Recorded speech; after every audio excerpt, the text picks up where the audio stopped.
না করে দিলি, বললি এখন লাগবে না। তখন তো আর জানি না যে এমন হবে। তা এখন কি চাস বল? ভার্সিটিতে একজন নতুন ইংলিশ স্যার এসেছেন, খুব ভালো পড়ান। ওনাকে বলো আমায় বাসায় এসে পড়াতে। স্যারের নাম কি? তামিম আহমেদ। আচ্ছা, আমি ওই স্যারের সাথে কথা বলে দেখছি। দেখছি না, এই স্যারের কাছেই আমি পড়বো, না হলে কিন্তু পড়বো না। আচ্ছা, ওই স্যারই তোকে পড়াবে। এখন রুমে গিয়ে ফ্রেশ হয়ে নে যা। তারপর জান্নাত ওর রুমে এসে ফ্রেশ হতে চলে গেল। এবার বেটা বুঝবে মজা। এদিকে জান্নাতের বাবা আমজাদ চৌধুরী ভার্সিটির প্রিন্সিপালের কাছে ফোন করে নতুন স্যারের নাম্বার নিয়ে ওই স্যারকে ফোন দিলেন। জান্নাতের বাবা এই শহরের টপ ধনীদের মধ্যে একজন। ভার্সিটির প্রিন্সিপালের সাথেও ওনার কিছুটা সম্পর্ক আছে, তাই মেয়ের বলা নতুন স্যারের নাম্বার নিতে দেরি হলো না। বাসায় এসে খাওয়া দাওয়া শেষ করে রুমে বসে বসে রেস্ট নিচ্ছি, এমন সময় মোবাইলটা বেজে উঠল। হাতে নিয়ে দেখি একটা আননোন নাম্বার থেকে কল এসেছে। কিছুক্ষণ রিং হওয়ার পর রিসিভ করলাম। আসসালামু আলাইকুম, কে বলছেন? ওয়ালাইকুম আসসালাম। তোমার নাম কি তামিম? জি, আমার নাম তামিম, কিন্তু আপনি কে? আমাকে নিশ্চয়ই চিনবে। আমি আমজাদ চৌধুরী, জান্নাতের বাবা। আমজাদ চৌধুরীর নাম অনেকবার শুনেছি, এই শহরের নামকরা ধনীদের মধ্যে একজন, কিন্তু জান্নাত যে ওনার মেয়ে এটা জানতাম না। জান্নাত কি তাহলে আমার নামে ওর বাবার কাছে নালিশ করেছে, যার কারণে উনি আমায় ফোন দিলেন? করলে করুক, আমি তো ওর সাথে কোনো খারাপ ব্যবহার করিনি। জান্নাতের কাছ থেকে শুনলাম তুমি নাকি ওদের ভার্সিটিতে নতুন জয়েন হয়েছো আর ওদের ইংলিশ ক্লাস নাও। জি, আপনি ঠিকই শুনেছেন, কিন্তু আপনি আমায় ফোন করলেন কিসের জন্য জানতে পারি? জান্নাতের নাকি ইংলিশ সাবজেক্ট কিছু প্রবলেম আছে, তাই ও তোমার কাছে পড়তে চাই। না করতে পারবা না কিন্তু। মেয়েটাকে আমি কথা দিয়ে ফেলেছি যে তুমি ওকে বাসায় এসে পড়াবা। আঙ্কেল, আমি সবেমাত্র ভার্সিটিতে জয়েন হলাম, কিছুদিন পর থেকে পড়ালে হয় না? যেভাবে ধরেছেন তাতে তো সোজাসুজি না করতে পারবো না, তাই এই কথা বললাম। দেখো, ও ছোটবেলা থেকে মাকে হারিয়েছে, তাই ছোট থেকে ওর কোনো কথা আমি অমান্য করিনি। তুমি প্লিজ না করো না বাবা। ওকে আঙ্কেল, আমি জান্নাতকে পড়াবো, কিন্তু আপনার বাসার ঠিকানাটা? এখানে এসে একটা বড় বাড়ি দেখতে পাবা, ওইটাই আমার বাসা। তা পড়তে কখন আসবা?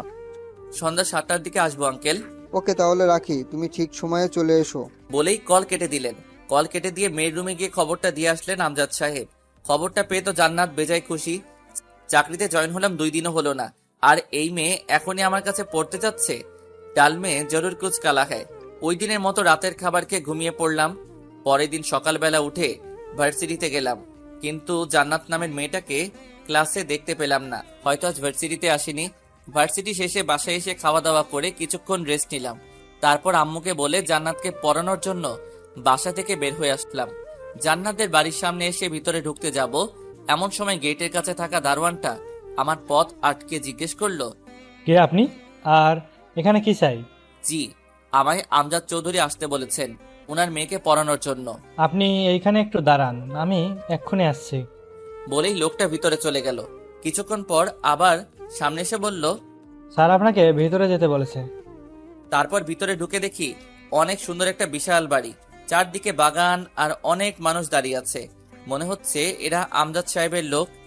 তারপর বাসার ভিতরে গিয়ে দেখি আমজাদ সাহেব সোফার মধ্যে বসে আছেন। আমাকে দেখেই বললেন, তাহলে তুমি জান্নাতের ইংলিশ টিচার? জি। মেয়েটা আমার একটু জেদি টাইপের, আর কারো কথা শোনে না। তুমি একটু ম্যানেজ করে নিও বাবা। আচ্ছা আঙ্কেল। চলো তোমাকে ও রুমটা দেখিয়ে দিয়ে আসি। তারপর উনি আমায় উপরের একটা রুমে নিয়ে এসে ঢুকলেন। দেখলাম ঘরটা অনেক সুন্দর করে সাজানো, আর বিছানার উপর একটা মেয়ে বসা। আরে এটাই তো জান্নাত।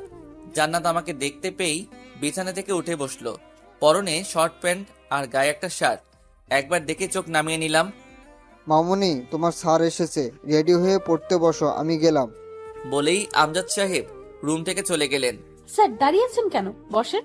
ওর কথা শুনে আশেপাশে তাকিয়ে দেখলাম একটা টেবিলে অনেকগুলো বই রাখা। ওইটাই গিয়ে একটা চেয়ার টেনে বসে পড়লাম। জান্নাত কিছুক্ষণ কি যেন করলো, সেদিকে আমি ধ্যান দিলাম না। কিছুক্ষণ পর জান্নাত এসে আমার সামনে চেয়ারটাই বসে পড়লো। কোনটা বুঝো না বলো, আমি বুঝিয়ে দিচ্ছি। এই চ্যাপ্টারের কিছুই বুঝি না। ওকে দেখো, আমি বুঝিয়ে দিচ্ছি। কিছুক্ষণ বোঝানোর পর ওর দিকে তাকিয়ে দেখি ও এক ধ্যানে আমার দিকে তাকিয়ে আছে। এইভাবে তাকিয়ে আছো কেন? আর এতক্ষণ যা বুঝালাম বুঝতে পেরেছো, নাকি কোথাও কোনো প্রবলেম আছে? হ্যাঁ না, মানে আসলে একটা কথা বলার ছিল। হ্যাঁ বলো, কি বলবা? Sir I love you. What? বেয়াদব মেয়ে কোথাকার! স্যারকে কেউ এসব বলে? আরে স্যার, আপনি যেটা ভাবছেন সেটা নয়। বলছি আই লাভ ইউ এর মানেটা কি? কোন ক্লাসে পড়ো এবার? ছাত্রী পড়াতে আসলে অথচ ছাত্রী কোন ক্লাসে পড়ে এটাও জানেন না? এই মেয়ে চুপ, একদম হাসবে না। যা বলছি তার উত্তর দাও। অনার্স প্রথম বর্ষে। অনার্সে পড়াশোনা করো, অথচ এই কথার মানে জানো না? জানি না বলেই তো জিজ্ঞেস করলাম, ফাজলামি করব কেন? এসব বাদ দাও, আর বলো কোথাও কোনো প্রবলেম আছে কিনা। ওইটার মানে বলবেন না? কোনটা? ওই যে একটু আগে বললাম। এখন কিন্তু বেশি হয়ে যাচ্ছে। কি? পড়াতে মন দাও, না হলে তোমার আব্বুর কাছে গিয়ে বিচার দিব কিন্তু। বিচার দিলে এমন হল করব যে জীবনও ভুলতে পারবেন না। কিছু বললে? না, কই কি বললাম? আচ্ছা, এখন পড়াতে মন দাও। তারপর জান্নাতকে আবার ওই চ্যাপ্টারটা বোঝাতে লাগলাম। হঠাৎ মনে হলো আমার পায়ে কে যেন বারবার সুরসুরি দিচ্ছে। জান্নাতের দিকে তাকিয়ে দেখি ও একদিনে বইয়ের দিকে তাকিয়ে আছে। বিষয়টা আর পাত্তা দিলাম না। কিছুক্ষণ পর আবার পায়ে সুরসুরির অনুভব করলাম, তার সাথে টেবিলের নিচে তাকালাম, কিন্তু কিছুই দেখতে পেলাম না। কি হলো স্যার? নিচে কি খুঁজছেন? না মানে মনে হলো পায়ে কি যেন একটা লাগছিল। কই, নিচে তো কিছুই নেই। জানি না কি থেকে কি হবে। আচ্ছা তুমি পড়ো। তারপর জান্নাতকে আরো কিছুক্ষণ পড়ানোর পর ওকে ছুটি দিয়ে বাসায় চলে আসলাম। বাসায় এসে রাতের খাবারটা খেয়ে রুমে এসে ঘুমিয়ে পড়লাম।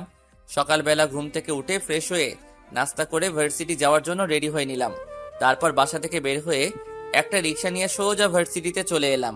ক্লাসে এসে সবাইকে একটা পড়া বুঝিয়ে দিয়ে আরেকটা লিখে দেখাতে বললাম।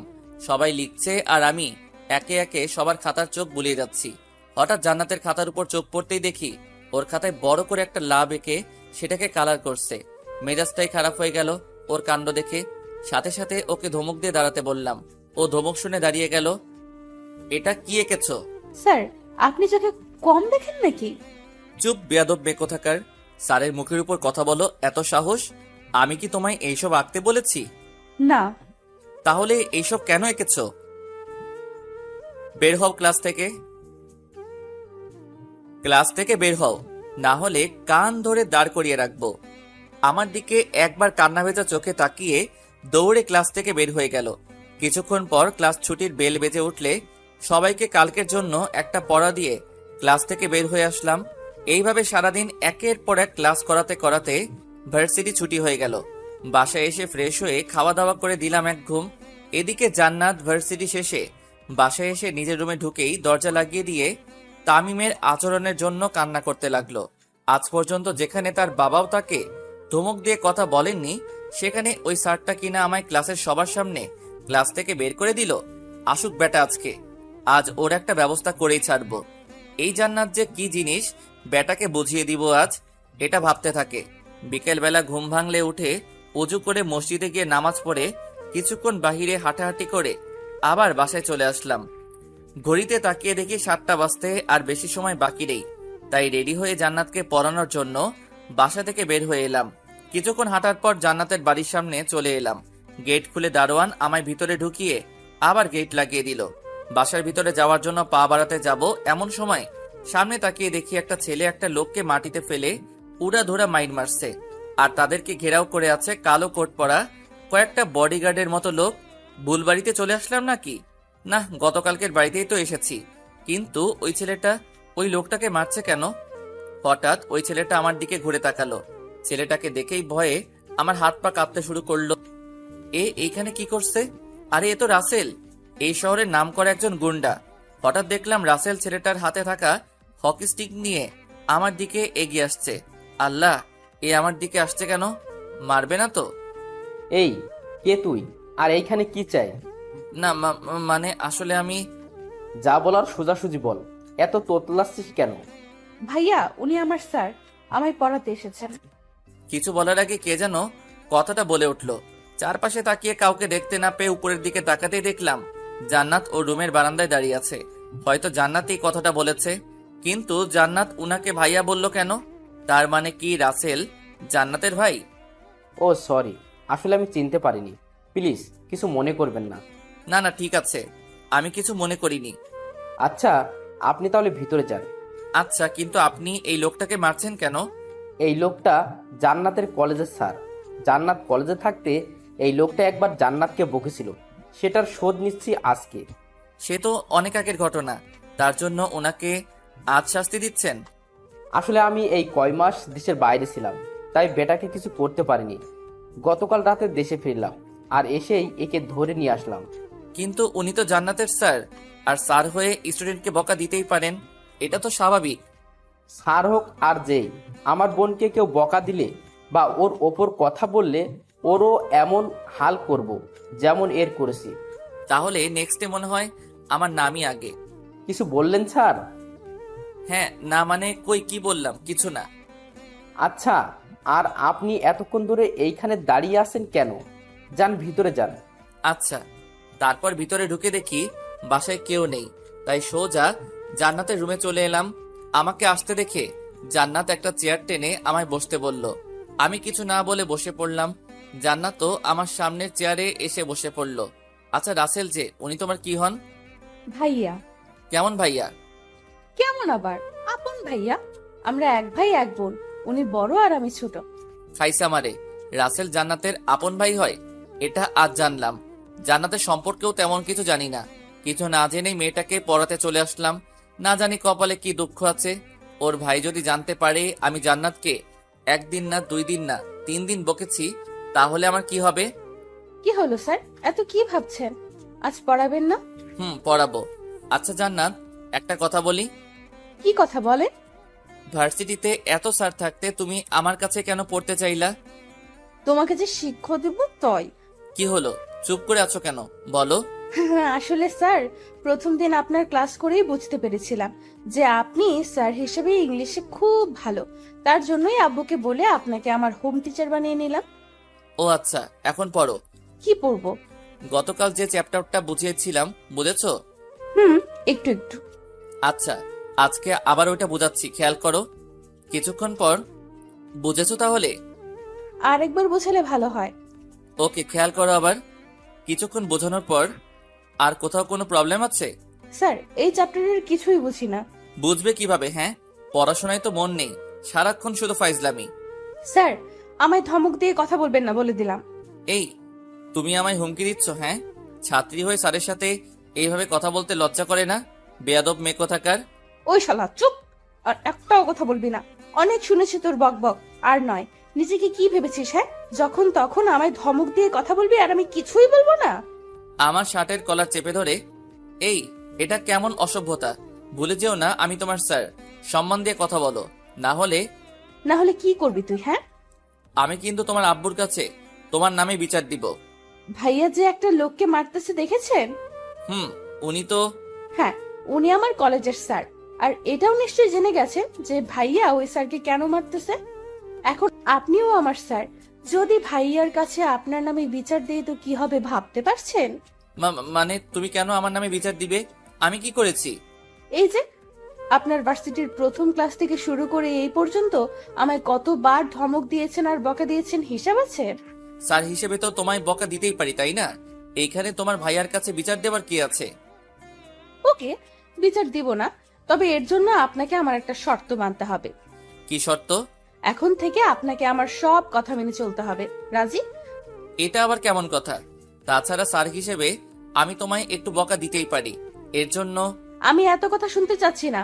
আমার শর্তে রাজি কি না সেটা বলেন। আরে ওকে, রাজি হওয়া লাগবে না। আমি ভাইয়ার কাছে গিয়ে আপনার নামে একটু প্রশংসা করে আসি। এই না না, আমি রাজি তো। আমার সব কথা মেনে চলতে হবে কিন্তু। ওকে।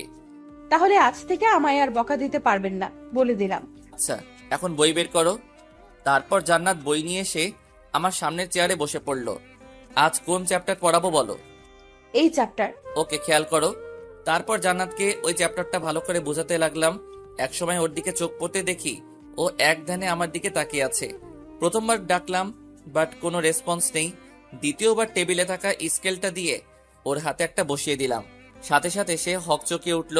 কি হলো স্যার, আপনি আমায় মারলেন কেন? মারবো না তো কি করব? এতক্ষণ ধরে পড়াচ্ছি, অথচ তুমি বইয়ের দিকে না তাকিয়ে আমার দিকে হাবলির মতো তাকিয়ে আছো। এমন করলে পড়া মাথায় ঢুকবে কিভাবে? কি কি বললেন? আমি হাবলি? দাঁড়ান, আমি এক্ষুনি গিয়ে ভাইয়ের কাছে আপনার নামে বিচার দিব। আরে আরে, এইখানে ভাইয়াকে টানছো কেন? স্যার হয়ে তো তোমাকে মারার অধিকার আমার আছেই। একটু আগে আপনি আমায় কি বললেন মনে নেই? কি বললাম? এই যে এখন থেকে আপনি আমার সব কথা শুনবেন। আর এটাও বলেছেন যে আমায় আর কখনো বকা দিবেন না, আর সেখানে আপনি আমায় মেরে বসলেন। দেখো আমি আর কোনো কথা শুনবো না, আমি গেলাম ভাইয়ার কাছে বিচার দিতে। এই না প্লিজ, এমন করো না। আমার ভুল হয়ে গেছে, প্লিজ এইবারের মতো মাফ করে দাও। আর কখনো তোমায় মারবো না, সত্যি। শেষে কিনা স্যার হয়ে ছাত্রীর কাছে মাপ চাইতে হচ্ছে, হায়রে কপাল। মনে থাকবে তো? হ্যাঁ হ্যাঁ, মনে থাকবে। আচ্ছা, এবার পড়ান। তারপর ওকে আবার সে আগের চ্যাপ্টার পড়াতে শুরু করলাম। কিছুক্ষণ পর জান্নাতের দিকে চোখ পড়তেই দেখি সে আবার আমার দিকে এক ধ্যানে তাকিয়ে আছে। বুঝতেছি না এই মেয়ে বারবার আমার দিকে এইভাবে তাকিয়ে থাকে কেন। এখন কিছু বলাও যাবে না, বললে আবার ওর ভাইয়ের কাছে বিচার দিয়ে বসবে। কি পড়ালাম এতক্ষণ, বুঝেছো? এক ধ্যানে আমার দিকে তাকিয়ে আছে। কি হলো, এইভাবে তাকিয়ে আছো কেন? ওর চোখের সামনে হাত নাড়িয়ে হ্যাঁ, না আসলে কিছু বলছেন? বলছি, এতক্ষণ যা পড়ালাম তা বুঝেছো নাকি কোথাও বুঝতে সমস্যা আছে? কিছুই তো বুঝিনি। ভীষণ রাগ হলো, তবুও নিজেকে কন্ট্রোল রেখে ঠান্ডা গলায় বললাম, এতক্ষণ ধরে বোঝালাম অথচ কিছুই বুঝোনি। ধ্যান কোথায় থাকে তোমার? আপনার দিকে। কি? মানে আসলে বলতে চেয়েছি, আপনার মুখের দিকেই তাকিয়েছিলাম আর বোঝার চেষ্টা করছিলাম। আমার মুখের দিকে তাকিয়ে থাকলে হবে না, বইয়ের দিকে খেয়াল করতে হবে। হুম দেখো আবার। কিছুক্ষণ পর, এবার বুঝতে পেরেছো? কিছুটা। ওকে, তাহলে বাকিগুলো রাতে পড়তে বসে কয়েকবার দেখবা। যদি না বোঝো তাহলে কাল বুঝিয়ে দিব। আজ তাহলে আমি আসি। তারপর জান্নাতের বাসা থেকে বের হয়ে সোজা বাসায় চলে আসলাম। বাসায় এসে খাওয়া দাওয়া করে রুমে এসে কিছুক্ষণ ফেসবুকিং করে ঘুমিয়ে পড়লাম। পরের দিন সকালবেলা ঘুম থেকে উঠে ফ্রেশ হয়ে হালকা নাস্তা করে ভার্সিটিতে চলে এলাম। ক্লাসে এসে সবাইকে ক্লাস করাচ্ছি, এমন সময় দেখি জান্নাত ওর বন্ধুদের সাথে কি যেন কথা বলছে আর হাসাহাসি করছে। দিলাম এক ধমক মেয়েটাকে, সাথে ওর বন্ধুদেরকেও। ধমককে সবাই চুপ হয়ে গেল, আর জান্নাত আমার দিকে একটু রাগী দৃষ্টিতে তাকালো। ওর তাকানো দেখে একটু ভয় পেলাম, তবু মনে মনে বললাম, এটা তো আর ওর বাসা না যে ধমক দেওয়া যাবে না, এটা তো ইউনিভার্সিটি। কিছুক্ষণ পর বেল বেজে উঠল। ক্লাস থেকে বের হয়ে আরেক ক্লাসে চলে গেলাম ক্লাস করানোর জন্য। এইভাবে এক এক করে ক্লাস করাতে করাতে ভার্সিটি ছুটি হয়ে গেল। তারপর বাসায় চলে আসলাম, আর এসে ফ্রেশ হয়ে খাওয়া দাওয়া করে নিলাম। খাওয়া দাওয়া করে রুমে এসে কিছুক্ষণ ঘুমিয়ে পড়লাম। সন্ধ্যাবেলা চলে এলাম জান্নাতের বাসায় ওকে পড়াতে। এসে ও রুমে ঢুকে দেখি ও বিছানায় বসে বসে ফোন টিপছে। আমি আসাতে ও ফোনটা রেখে দিয়ে টেবিলে এসে পড়তে বসলো। গতকাল যে চ্যাপ্টারটা দেখতে বলেছিলাম দেখেছিলে? হুম বুঝতে পেরেছো নাকি বুঝো নাই? বুঝি নাই। আচ্ছা, তুমি ইন্টারে কি পেয়েছিলে? A+। A+ পেয়েছো, অথচ এখনো ইংলিশ কিছুই বুঝো না? বুঝলে তো ভালোই হতো, আপনাকে আর কষ্ট করে এখানে আসতে হতো না। আচ্ছা বাদ দাও, আজকে অন্য চ্যাপ্টার পড়াবো। বই বের করো। কিছু না বলে বই এগিয়ে দিল। সম্পূর্ণ ধ্যান বইয়ের দিকে রাখবা, যাতে কোনো কিছু বুঝতে অসুবিধা না হয়। তারপর জান্নাতকে কিছুক্ষণ চ্যাপ্টারটা বুঝিয়ে ওইখান থেকে কয়েকটা প্রশ্ন লিখে দিয়ে ওকে উত্তর লিখে দিতে বললাম। কলম মুখে নিয়ে একটু পরপর কামড়াচ্ছে, কিন্তু উত্তর আর লিখতে পারছে না। পাশে থাকা বইটা দিয়ে ওর মাথায় মেরে বসলাম। এইগুলো তো আজকেই ক্লাসে করালাম, ক্লাসে বসে গল্প করলে পড়া বুঝবে কিভাবে? সাথে সাথে ওর চেয়ার থেকে উঠে এসে আমার কলার চেপে ধরলো আর বলতে লাগলো, এই শালা, স্যার হয়েছিস বলে যখন তখন আমায় মারবি বকবি আর আমি কিছুই বলবো না, তাই না? ক্লাসেও প্রতিদিন আমায় বকা দিস, আবার এখানেও এসে আমায় বকা দিস। আমায় কি পেয়েছিস তুই? হ্যাঁ, এই এটা কেমন অসভ্যতা? আমি তোমার স্যার। রাখ তোর স্যার। আমার সামনে এত স্যারগিরি দেখাতে আসবি না, না হলে ভাইয়াকে বলে এমন থোলাই খাওয়াবো যে জীবনেও বিছানা থেকে উঠে দাঁড়াতে পারবি না। ওর কথায় এতক্ষণ ভয় না পেলেও ওর ভাইয়ের কথা শুনতেই ভয়ে টুপ গিলতে লাগলাম। যে ডেঞ্জারাস লোক জান্নাতের কথায় সত্যি সত্যি মেরে বিছানায় শুয়ে দিতে পারে। কি ভাইয়াকে ডাক দিব? না না, এখন ভয় পাচ্ছেন কেন? কই ভয় পাচ্ছি? তুই পড়তে বসো, এমনিতেই আজ বেশি পড়া হয়নি। আজ পড়াও হবে না। তাহলে আমি চলে যাই? যাওয়াও যাবে না। তাহলে কি করব? একটা চেয়ার টেনে আমার সামনাসামনি এসে বসে পড়লো। আমার চোখের দিকে তাকান। কেন? তাকাতে বলছি না? ভয়ে ওর দিকে মুখ তুলে তাকালাম। আমার চোখের দিকে তাকান। তাকালাম। কিছু দেখতে পাচ্ছেন? চোখের ভিতর কালোমণি। আমি সেটা বলিনি, অন্য কিছু দেখতে পাচ্ছেন না? চোখের ভিতরে আর কি থাকবে? ভালোবাসার নজরে তাকিয়ে দেখেন, সব বুঝে যাবেন। ওর কথা শুনে বুঝতে বাকি রইল না যে ও কি বলতে চাচ্ছে, কিন্তু এটা তো সম্ভব নয়, কারণ ও আমার ছাত্রী। কি হলো, চুপ করে আছেন কেন? আমার একটা কাজ আছে, আমি গেলাম বলেই দরজার সামনে আসতে না আসতেই পিছন থেকে জান্নাত ডাক দিয়ে দাঁড়াতে বলল। আমিও দাঁড়িয়ে গেলাম। চেয়ার থেকে উঠে আমার একদম কাছে চলে আসলো আর তার দুই হাত দেয়ালে দুই পাশে রেখে আমায় ওর হাতের মধ্যে বন্দি করে ফেললো। এই এই কি করছো এইসব? আমাকে ভালো লাগে না আপনার? দেখো আমি তোমার স্যার, আর সরো। চুপ, আর একটাও কথা শুনতে চাই না। আমি কি চাচ্ছি সেটা আপনি ভালো করেই বুঝতে পেরেছেন, আর আমি যে জিনিসের উপর চোখ রাখি সেটা যে কোনো মূল্যে আদায় করে নিই। আমার কাজ আছে, আমায় যেতে দাও প্লিজ। এত কাজ কিসের? আমাকে ভালো লাগে না বুঝি? দেখো তুমি কিন্তু বাড়াবাড়ি করছো। কি বাড়াবাড়ি করলাম? এমন করলে আমি কিন্তু আর তোমাকে পড়াতে আসবো না। সাথে সাথে আমার কলারটা চেপে ধরে আমার মুখের কাছে ওর মুখ এনে বলল, মেরে একদম হাত পা ভেঙে দিব ভাইয়াকে বলে। ওকে ডাক দাও তোমার ভাইয়াকে। ভাইয়া? সাথে ওর মুখ চেপে ধরলাম। ভুল হয়ে গেছে আমার, প্লিজ ভাইয়াকে ডাক দিও না। তাহলে একটা কিস দেন। হোয়াট, পাগল নাকি? আমি এসব পারবো না। না পারলে আর কি করার, ভাইয়া এখন উপরেই আছে, মায়ের খাওয়ার জন্য রেডি থাকুন। কিছু বলতে যাব এমন সময় কারো জুতার আওয়াজ শুনে বুঝতে পারলাম কেউ নিশ্চয়ই উপরে আসছে। রাসেল ভাই নয় তো? আল্লাহ বাঁচিয়ে রেখো লোকটার কাছ থেকে। এদিকে জান্নাত আমার অবস্থা দেখে শয়তানি হাসি হাসছে। কিছুক্ষণ পর কেউ একজন দরজার কাছে এসে টুকা দিয়ে বলল, জান্নাত, আমায় ডেকেছিস? কোনো সমস্যা? দরজা খোল, আমি ভিতরে আসবো। কণ্ঠটা শুনে বুঝতে বাকি রইল না যে লোকটাকে। এতক্ষণ ধরে যার ভয় পাচ্ছিলাম সে এসেই পড়েছে। কথায় আছে না, যেখানে বাঘের ভয় সেখানে সন্ধ্যা হয়। বোন দরজা খোল, চুপ করে আছিস কেন? কি ভাইয়ার কাছে আপনার নামে বিচার দিব? আমি কি করলাম যে তুমি আমার নামে বিচার দিবা? ওই যে আমায় সবসময় ধমকান। বললাম তো আর ধমকাবো না। এটা বললে হবে না, যা চেয়েছি সেটা দিতে হবে, না হলে দরজা খুলে ভাইয়াকে সব বলে দিব। কি দিব বলো? পাপ্পি। দেখো জান্নাত, আমি তোমার স্যার, আমাদের মধ্যে। আমি এত কিছু শুনতে চাচ্ছি না, আপনি দিবেন নাকি আমি ভাইয়াকে সব বলে দিব? আরে কেন আমার সাথে এমন করছো? আমি কি ক্ষতি করেছি তোমার? ভালোবাসি যে তাই। এখন বেশি কথা না বলে যেটা চেয়েছি সেটা দিয়ে দেন, না হলে আমি কি করতে পারি বুঝতেই পারছেন। জান্নাত, বোন আমার, কি হয়েছে তোর? কথা বলছিস না কেন? বুঝেছি, এইভাবে কাজ হবে না। ওকে, আমি ভাইয়াকে আপনার কথা বলে দেই। তারপর জান্নাত যেই দরজা খুলতে যাবে তখনই আমি ওর হাতটা ধরে ফেলি আর ওকে কাছে টেনে ওর গালে একটা কিস করে দেই। আমি এটা চাইনি। এর চেয়ে বেশি আমি আর কিছু পারবো না, প্লিজ একটু বোঝার চেষ্টা করো প্লিজ। কিরে, সেই কখন থেকে ডাকছিস, শুনতে পাস না? না মানে আসলে স্যারের সাথে একটা বিষয় নিয়ে কথা বলতেছিলাম, তাই হয়তো শুনি নাই। তাহলে আমায় ডাকলি কেন? কোথায় ডাকলাম? তুমি হয়তো ভুল শুনেছ। আমি তো এতক্ষণ স্যারের সাথে কথা বলতেছিলাম, তাই না স্যার? হ্যাঁ হ্যাঁ। হতেও পারে, কিন্তু স্যার আপনি দরজার সামনে দাঁড়িয়ে আছেন কেন? আপনার তো পড়ার টেবিলে বসে থাকার কথা। হ্যাঁ আসলে পড়া শেষ, তাই চলে যাচ্ছিলাম। এমন সময় জান্নাত আমায় যেতে না দিয়ে কয়েকটা প্রশ্ন করলো পড়ার বিষয়ে, তাই এতক্ষণ এইখানে দাঁড়িয়েছিলাম। ও আচ্ছা, বোনটা আমার ইংলিশ একটু কম বুঝে, কিন্তু আপনি ওকে ভালো করে বুঝাবেন। আচ্ছা, টেবিলে ওই স্কেল দিয়ে কি করেন? এই খাইছে রে, এখন যদি জান্নাত উনাকে সব বলে দেয় তাহলে নিশ্চয়ই আমাকেও আজ ওই দিনে লোকটার মতো ধরে মারা শুরু করবে। আল্লাহ বাঁচাও। ওই স্কেল দিয়ে কি করিস জান্নাত? তেমন কিছু না, পড়ার সময় স্কেলটা স্যার হাতে নিয়ে থাকেন আর কি। হাতে নিয়েই থাকেন নাকি তাকে মারেনও?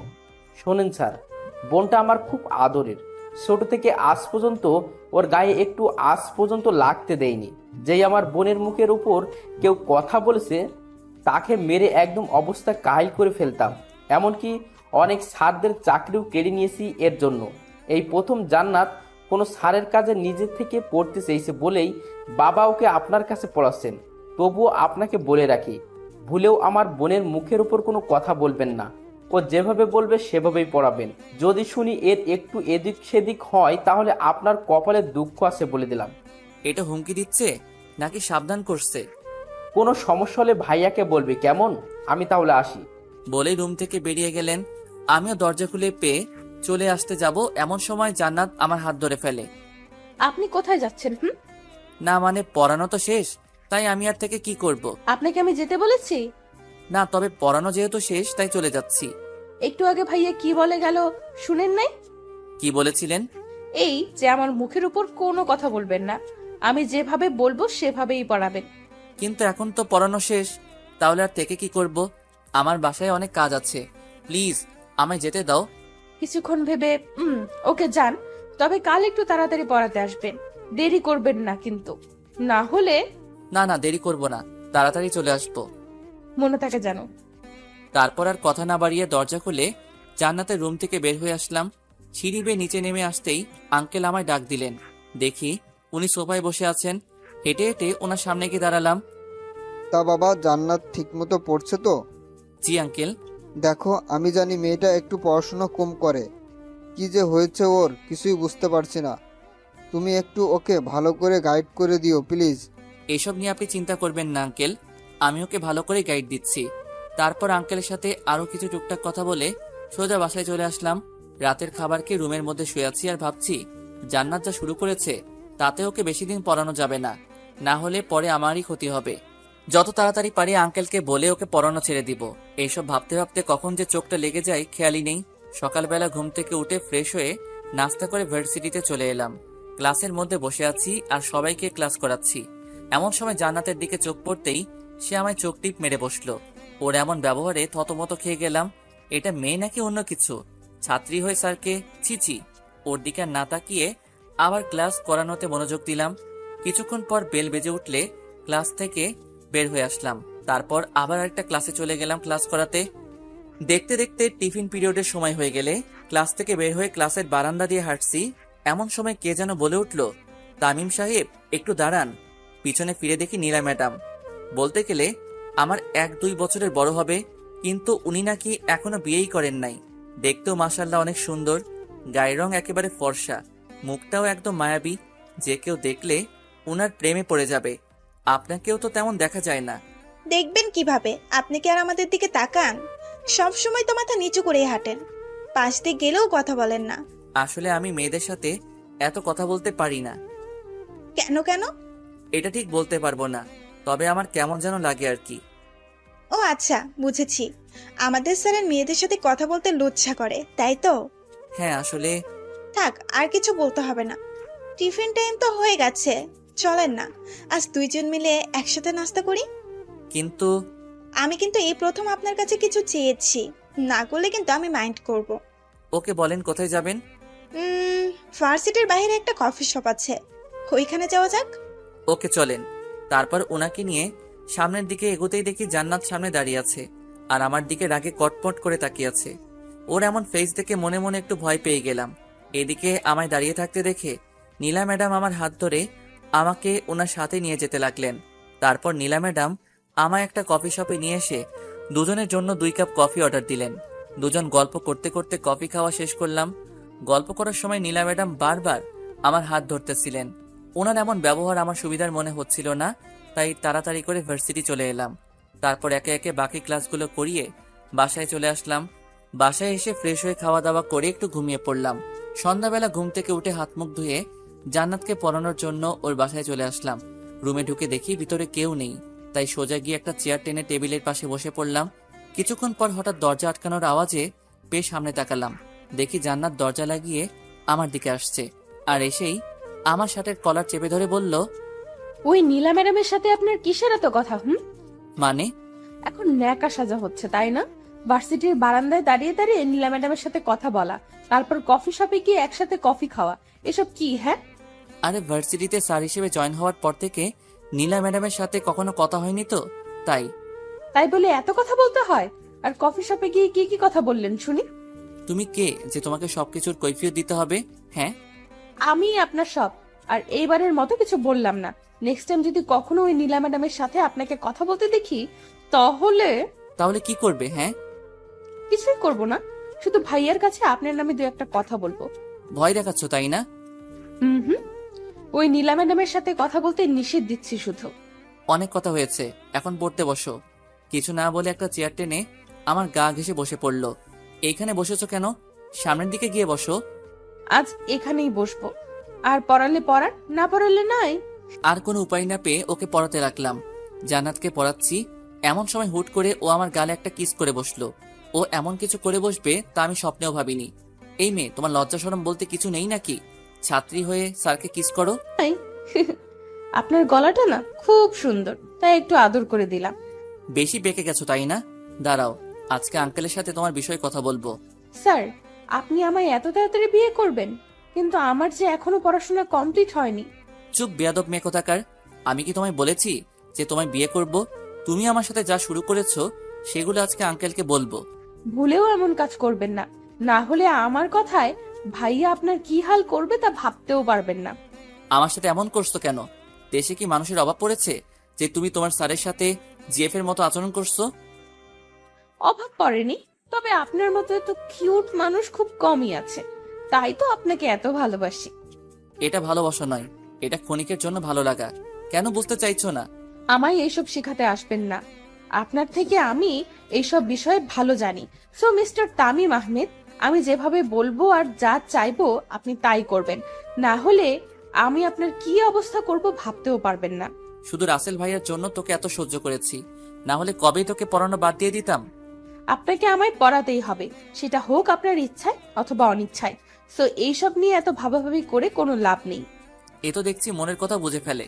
আল্লাহ, এই মায়ারার থেকে আমারে বাঁচাও প্লিজ। ওই, এত কি ভাবছেন? না কিছু না, তুমি পড়ো তো। কোনটা পড়বো? বুঝিয়ে না দিলে পড়বো কিভাবে? এতদিন ধরে তো বুঝিয়ে আসছি, তারপরও কিছু মাথায় ঢোকে না নাকি? একদম রাগী গলায় কথা বলবেন না, না হলে ভাইয়াকে ডেকে সব বলে দিব। তুমি আমাকে পড়াচ্ছ নাকি আমি তোমায় পড়াচ্ছি? আপনি আমায় পড়াচ্ছেন। তাহলে কি আমি একটু রাগ দেখাতে পারবো না? না, পারবেন না। ওকে, খেয়াল করো, আমি পড়াটা বুঝিয়ে দিচ্ছি। কিসের জন্য যে একে পড়াতে আসি, তারপর ওকে কিছুক্ষণ বুঝিয়ে একটা প্রশ্নের উত্তর লিখতে বললাম। ব্যাস, চুপচাপ বসে রইল আর কলম ঘোরাতে লাগলো। চরম বিরক্তিকর এই মুহূর্তটা। কিছু বললেও দোষ, কিছু করলেও দোষ। ওকে আজ এতটুকুই থাকুক, কাল এসে এসব আবার পড়া নিব। তুমি রাতে এইগুলো শিখে রেখো কেমন? শুধু মাথা নাড়ালো। তারপর উঠে চলে আসতে যাব এমন সময় পিছন থেকে জান্নাত আমায় দাঁড়াতে বলল। সে বসা থেকে উঠে আমার সামনে এসে দাঁড়ালো। আপনার ফোন নাম্বারটা দেন তো। কেন? দিতে বলছি দেন, এত কথা বলেন কেন? আসলে মোবাইলটা বাসায় রেখে এসেছি, আর কয়েকদিন আগে নতুন সিম নিয়েছি। নাম্বারটাও ঠিক মনে নেই। মিথ্যা বললাম, কারণ এই মেয়েকে নাম্বার দেওয়ার কোনো ইচ্ছাই আমার নেই। কিছু না বলে আমার প্যান্টের পকেটে হাত দিয়ে কি যেন খুঁজতে লাগলো। কিছুক্ষণ খোঁজার পর পকেট থেকে ফোনটা বের করে এনে আমার চোখের সামনে ধরে রাগী দৃষ্টিতে তাকিয়ে জিজ্ঞেস করলো, এটা কি? না মানে আসলে। খুব মিথ্যা বলা শিখেছেন তাই না? আর যদি কোনোদিন মিথ্যা কথা বলেন তাহলে মেয়ের নাক ফাটিয়ে দিব বলে দিলাম। ওর কথায় ভয়ে চুপ করে রইলাম।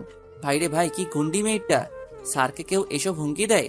এদিকে জান্নাত কিছুক্ষণ ফোন নিয়ে কি যেন করলো, তারপর আবার ফোনটা আমার পকেটে ঢুকিয়ে দিল। রাতে ফোন দিলে ফোন ধরবেন ওকে? আমি কেন তোমায় ফোন ধরবো? ধরতে হবেই, না হলে কপালে দুঃখ আছে। দেখো, তুমি আমার ছাত্রী আর আমি তোমার স্যার। আমাদের মধ্যে এছাড়া অন্য কোনো সম্পর্ক হবে না। সময় হলে এমনিতেই হয়ে যাবে। আর কিছু না বলে জান্নাতের বাসা থেকে বের হয়ে আসলাম। জানি এই মেয়ের সাথে কথা বলে লাভ হবে না। বাসায় এসে ফ্রেশ হয়ে রুমে বসে আছি। কিছুক্ষণ পর আম্মু এসে রাতের খাবারের জন্য ডাক দিয়ে গেলেন। তারপর নিচে গিয়ে খাওয়া দাওয়া করে আবার উপরে চলে আসলাম। রুমে এসে দেখি ফোনের স্ক্রিন থেকে আলো জ্বলছে। কাছে গিয়ে দেখি জান্নাত নামে সেভ করা একটা নাম্বার থেকে কল এসেছে। বুঝতে বাকি রইল না যে কে কল করেছে। প্রথমবার ধরলাম না, কল কেটে গেলে সাথে সাথে আবার কল চলে আসলো। বুঝেছি কল না ধরে কোনো উপায় নেই, বাধ্য হয়ে কল রিসিভ করতেই হলো। ওই, আপনার ফোন ধরতে এত সময় লাগে কেন? হ্যাঁ, এতক্ষণ ধরে কি করতেছিলেন? সরি, কে আপনি? ঠিক চিনলাম না। আচ্ছা, এখন আমায় চিনতে পারছেন না তাই না? কালকে পড়াতে আসবেন না, তখন বুঝাবো মজা। আরে আরে, আমি তো মজা করছিলাম। আমিও। আচ্ছা, রাতে খেয়েছেন? হুম। আমি খেয়েছি কিনা জানতে চাইবেন না? জেনে কি করব? ওকে, জানতে হবে না। আচ্ছা, আপনার ফেসবুক আইডির পাসওয়ার্ড দেন তো। এই মেয়ে, তুমি আমার বউ নাকি গার্লফ্রেন্ড যে তোমায় আমার আইডির পাস দিব? আর তাছাড়া আমি ফেসবুক ইউজ করি না। আপাতত গার্লফ্রেন্ড বলতে পারেন, তবে কিছুদিন পর বউ হয়ে যাব। আর কথায় কথায় মিথ্যা বলা বাদ দেন, কারণ আপনার ফোন হাতে নিয়ে প্রথমেই আপনার আইডিতে ঢুকে আমার আইডিতে ফ্রেন্ড রিকোয়েস্ট পাঠিয়ে দিয়েছিলাম। এই তো দেখছি অনেক চালাক। চুপ বেয়াদব মেয়ে কোথাকার! লজ্জা করে না স্যারকে এসব বলতে? হুম, স্যারকে বলতে তো লজ্জা করবেই, কিন্তু আপনি আমার স্যার না, আপনি তো আমার থাক বললাম না। এখন লক্ষ্মী ছেলের মতো আপনার আইডির পাসওয়ার্ড দিয়ে দেন, না হলে পরে কিন্তু পস্তাতে হবে। দিব না, তুমি ফোন রাখো, না হলে আমি রেখে দিব। ভুলেও এই কাজ করবেন না, কারণ ভাইয়ার কাছে আপনার কথা বললে ভাইয়া এক্ষুনি আপনাকে আপনার বাসা থেকে তুলে আনতে পারবে। ওকে, বলো তোমার ভাইয়াকে যা বলার, আমি কাউকে ভয় পাই না। ওকে, একটু ওয়েট করেন। বলেই জান্নাত ওর ভাইয়াকে ডাকতে লাগলো। এই মেয়ে তো দেখছি সত্যি সত্যি ডাক দিচ্ছে। দেখ আমার কি, আমি এত ভয় পাই না ওনাকে। এদিকে ফোনের মধ্যে রাসেল ভাই আর জান্নাতের কথা শুনতে পাচ্ছি। কি হইছে বোন, আমায় ডেকেছিস? একটা ছেলে আমার সাথে বেয়াদবি করেছে, তাকে ওর বাসা থেকে তুলে আনতে হবে এক্ষুনি, পারবা? কি? কার এত সাহস যে আমার বোনের সাথে বেয়াদবি করছে? নাম বল শুধু ছেলেটার, এখনই ওই ছেলেকে তুলে আনবো। তুমি একটু বাহিরে যাও, আমি ওর ডিটেলস এনে তোমাকে বলছি। ওদের এমন কথা শুনে তো আমার ভয়ে হার্টবিট বেড়ে যেতে লাগলো। জান্নাত যদি আমার নাম বলে তাহলে তো সত্যি সত্যি রাসেল ভাই আমায়, না না, এসব আমি কি ভাবছি। এখন পাসওয়ার্ড দিবেন নাকি মাইর খাবেন বলেন? পাসের জন্য তুমি তোমার স্যারের এমন করবা? ভাইয়া বাহিরে দাঁড়িয়ে আছে, তাড়াতাড়ি পাস দেন, নইলে ভাইয়াকে ডেকে আপনার নাম।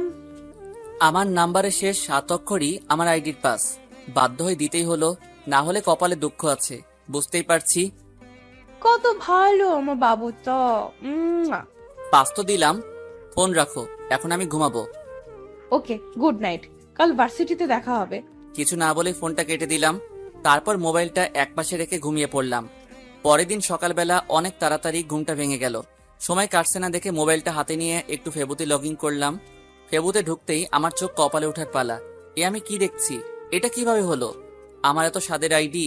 কারণ জান্নাত হয়তো গতকাল রাতে আইডির পাস নিয়ে আইডিটা ডিঅ্যাক্টিভেট করে রেখেছে, যার ফলে আজ আইডিতে ঢুকতে পারছি না। তারপর আবার আইডিটা অ্যাক্টিভেট করে আইডিতে ঢুকে দেখি অনেক মেয়েদের ব্লক করে রাখা হয়েছে, যারা আমায় অযথাই মেসেজ দিত। আমি অবশ্য ওদের কারোর সাথেই কথা বলতাম না। কিছুক্ষণ পর ভার্সিটি যাওয়ার সময় হয়ে এলে রেডি হয়ে নিলাম। তারপর বাসা থেকে বের হয়ে সোজা ভার্সিটিতে চলে এলাম। ক্লাসে বসে আছি আর সবাইকে পড়াচ্ছি। এমন সময় জান্নাতের দিকে তাকাতেই দেখি মেয়েটা আমার দিকে তাকিয়ে মিটমিট করে হাসছে। ওর হাসি দেখে আমার গা জ্বলছে। তারপর ক্লাসটা করিয়ে চলে আসলাম অন্য ক্লাসে। এইভাবে একের পর এক ক্লাস শেষ করে আরেক ক্লাসে গিয়ে ক্লাস করাতে লাগলাম। ভার্সিটি ছুটি হয়ে গেলে সকল ছাত্রছাত্রীরা একে একে বাসায় চলে যেতে লাগলো। আমি একটা রিক্সা নিয়ে সোজা বাসায় চলে আসলাম। বাসায় এসে হাত মুখ ধুয়ে খাওয়া দাওয়া করে রুমে এসে কিছুক্ষণ রেস্ট নিতে লাগলাম। দেখতে দেখতে সন্ধ্যা হয়ে আসলো। জান্নাতকে পড়ানোর সময় হয়ে গেছে। রেডি হয়ে জান্নাতের বাসায় চলে আসলাম। জান্নাতের রুমে এসে দেখি ও রুমে নেই। আবার ওয়াশরুমের ভিতরে কে যেন নড়াচড়া করছে, হয়তো জান্নাতই হবে। একটা চেয়ার টেনে বসে পড়লাম আর জান্নাতের জন্য ওয়েট করতে লাগলাম। কিছুক্ষণ পর জান্নাত ওয়াশরুম থেকে বেরিয়ে এসে আমার সামনে দাঁড়ালো। গায়ে একটা শর্ট প্যান্ট আর পরনে একটা শার্ট। আরে, আপনি কখন আসলেন? এই তো একটু আগে। ও সরি, আসলে গোসল করতেছিলাম, তাই একটু লেট হয়ে গেল। না ঠিক আছে। আপনি ওই দিকে তাকিয়ে কথা বলছেন কেন? আমার দিকে তাকান। অনেক লেট হয়ে গেছে, পড়তে বসো এখন। কিছুক্ষণ কি যেন করলো, তারপর আবার আমার পাশে এসে একটা চেয়ার টেনে বসে পড়লো। আচ্ছা জান্নাত, একটা কথা বলি। বলেন। এইসব ছোট ছোট প্যান্ট আর ছেলেদের মতো গায়ে সবসময় শার্ট না পরলে হয় না? আসলে এসব ছাড়া আমার অন্য কোনো কাপড় নেই। ইসলামে নারীদের জন্য পর্দা ফরজ করা হয়েছে। এখন তুমি যদি মুসলিম হয়ে বিধর্মীদের মতো চলাফেরা করো, তাহলে কি কেউ বলবে যে তুমি মুসলিম পরিবারের মেয়ে? নিশ্চয়, শুধু মাথা নিচু করে বসে আছে। আচ্ছা বাদ দাও, এখন পড়ো। গতকালের পড়া জান্নাতকে আবার দেখতে বললাম। হঠাৎ মনে হলো আইডির কথা। ওকে জিজ্ঞেস করে দেখি ও ডিঅ্যাক্টিভেট করেছিল কিনা। আচ্ছা, তুমি আমার ফেবু আইডি ডিঅ্যাক্টিভেট করেছিলে কেন? আপনার আইডিতে অনেক ময়লা জমেছিল, তাই আইডিটা ডিঅ্যাক্টিভেট করে রেখেছিলাম। কি? আইডিতে আবার ময়লা জমে? মুগ্ধ নয়নে তামিমের দিকে তাকিয়ে ওর হাসিটা দেখে যাচ্ছে। কি হলো, এইভাবে তাকিয়ে আছো কেন? আপনার হাসিটা না খুব সুন্দর। বুঝেছি, এই মেয়ের মাথায় আবার ভূত চড়ে বসেছে। এখন একটু সিরিয়াস হয়ে কথা বলতে হবে। আমার আইডিটা ডিঅ্যাক্টিভেট করেছিলে কেন বলো? বললাম তো ময়লা জমেছিল তাই। আপনি আবার আইডি অ্যাক্টিভেট করেছেন নাকি? করে থাকলেও আবার আমি ডিঅ্যাক্টিভেট করে ফেলবো। আর হ্যাঁ, এই আইডি আর ইউজ করবেন না, নতুন একটা আইডি খুলবেন, ওকে? কেন এই আইডি ইউজ করবো না? আর নতুন আইডি বা কেন খুলবো? কেন, মেয়েদের সাথে লুতুপুতু করতে ভালো লাগে তাই না? ওই আইডিতে তো অনেক মেয়ে, ওরা আপনাকে এত মেসেজ দেয় কেন? আমি কি করে জানবো? আর তাছাড়া আমি তো কোনো মেয়ের সাথে তেমন কথাও বলি না। বলবেনও না। আর এই আইডিটা ভুলেও অ্যাক্টিভেট করবেন না, করলে আপনার খবর আছে। এই, তুমি আমার ছাত্রী হয়ে আমাকে হুমকি দিচ্ছ? হ্যাঁ, সেটাই মনে করেন, তবে আমার কথা অমান্য করলে এর শাস্তি অনেক ভয়ঙ্কর হবে। এ কেমন মেয়ে রে ভাই, ছাত্রী হয়ে স্যারকে হুমকি দেয়? গতকালের পড়া শিখেছো? হুম। বাহ, এই প্রথম তুমি কোনো পড়া শিখলে। Very good. আচ্ছা, আজকে কি পড়াবো বলো? এই চ্যাপ্টারের কয়েকটা প্রশ্ন বুঝতেছি না। ওকে দেখো, আমি বুঝিয়ে দিচ্ছি। ওকে কিছুক্ষণ বুঝিয়ে দিয়ে জিজ্ঞেস করলাম বুঝেছে কিনা। সেও সাথে সাথে হ্যাঁ বুঝেছি বলে দিল। অবাক হচ্ছি, আজ হঠাৎ জান্নাত সবকিছু একবারে বুঝে ফেলতেছে কিভাবে। তারপর জান্নাতকে আরো কিছুক্ষণ পড়িয়ে কালকের জন্য কিছু পড়া দিয়ে আজকের মতো ছুটি দিয়ে দিলাম। জান্নাতের বাসা থেকে বের হয়ে আসতেই যাব এমন সময় বাড়ির বাগান থেকে কে যেন আমায় ডাক দিল। চারপাশে তাকিয়ে দেখি রাসেল ভাই কি যেন করছেন আর আমায় ইশারায় ওনার কাছে ডাকছেন। আল্লাহ, উনি আমায় ডাকছেন কেন? গতকাল জান্নাত আমার নামে রাসেল ভাইকে কিছু বলেনি তো? কথাগুলো ভাবছি আর ভয়ে ভয়ে সামনের দিকে এগোচ্ছি। জি ভাইয়া, আমায় ডাকছেন? জান্নাতের পড়া কেমন চলছে? জি ভালোই। আর জান্নাত পড়ায় অনেক ভালো, একবার কিছু বুঝিয়ে দিলে সেটা সহজেই বুঝে ফেলে। একটু পাম দিচ্ছি আর কি। শুনেন স্যার, আমার বোনটাকে কখনো ধমকাবেন না। সে যাই করুক না কেন, ছোট থেকে মা হারিয়ে বড় হয়েছে আমার বোনটা। আজ পর্যন্ত কখনো ওর মায়ের অভাব বুঝতে দেয়নি। আশা করি আপনি এমন কিছু করবেন না যাতে আপনার প্রতি আমার... না না ভাইয়া, আপনি চিন্তা করবেন না, আমি কখনো জান্নাতকে ধমকাবো না। আপনি যেভাবে বলছেন আমি তাকে সেভাবেই পড়াই। কথাগুলো বলে উপরের দিকে তাকাতেই দেখি জান্নাত ওর বারান্দায় দাঁড়িয়ে আছে। আমি ওর দিকে তাকিয়েছি, এটা দেখে সে উপর থেকে আমায় একটা ফ্লাইং কিস করলো। কি মেরে ভাই, নিচে তার ভাই দাঁড়িয়ে আছে, অথচ সে এইসবে না তাকিয়ে ছিছি। স্যার, আপনি কিছু ভাবছেন? হ্যাঁ, না মানে কিছু না। আমি তাহলে বাসায় যাই। ওকে, যান। আর ওইখানে দাঁড়িয়ে না থেকে ওদের বাসা থেকে বেরিয়ে সোজা আমাদের বাসায় চলে আসলাম। রাতের খাবার খেয়ে শুয়ে আছি, এমন সময় ফোনে জান্নাতের কল আসলো। প্রথমবার রিং হতে হতে কেটে গেল, দ্বিতীয়বার ফোন আসলে ইচ্ছে করে কেটে দেই, কারণ এই মেয়ের সাথে কথা বলার কোনো ইচ্ছাই নেই আমার। এইভাবে কয়েকবার কল কেটে দেওয়ার পর কিছুক্ষণ পর জান্নাতের নাম্বার থেকে ফোনে একটা মেসেজ আসলো। মেসেজটা ছিল এরকম: শেষবারের মতো কল দিব, যদি না ধরেন তাহলে কাল ভার্সিটিতে আসার আগেই হসপিটালের বেডে শুতে হবে। জান্নাতের এরকম মেসেজ দেখে একটু ভয় পেলাম, যেমন মেয়ে বলা যায় না, সত্যি সত্যি কিছু করে ফেলতে পারে। আবার ওর নাম্বার থেকে কল আসলো, এবার সাথে সাথে রিসিভ করলাম। এখন কল ধরলেন কেন? কিসের জন্য কল দিয়েছো বলো?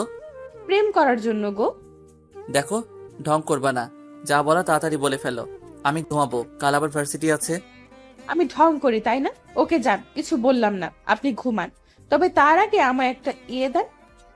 এসব ইয়েটিয়ে আমি বুঝি না, যা বলার ভালো করে বলো। ওকে, একটা পাপ্পি দেন। পারবো না, ফোন রাখো বলছি।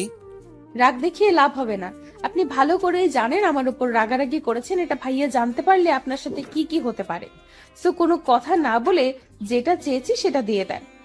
রাগারাগির কারণটা যদি তোমার ভাইয়া জানতে পারে তাহলে উনি আমায় কিছু করবেন না। করবেন, অনেক কিছু করবেন, কারণ রাগারাগির বিষয়টা আমি অন্যভাবে নিয়ে যাব। মানে ভাইয়াকে একটু মিথ্যা বলবো আর কি। প্লিজ ফোনটা রাখো, আমি ঘুমাবো। যেটা চেয়েছি সেটা দিয়ে দেন, আমি ফোন রেখে দিব।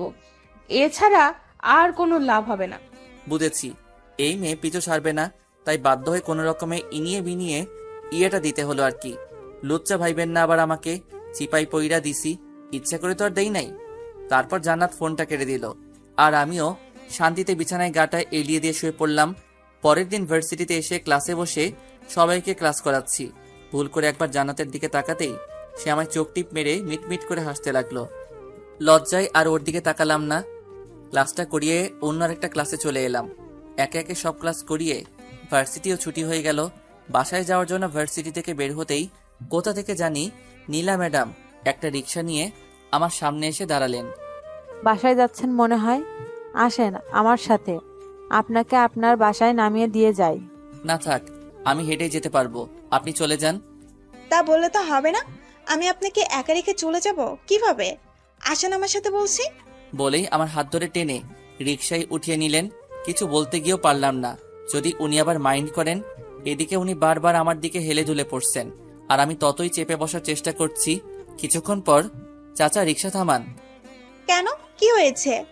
আমার বাসার সামনেই, একটু হাঁটলে পৌঁছে যাব, আপনি চলে যান।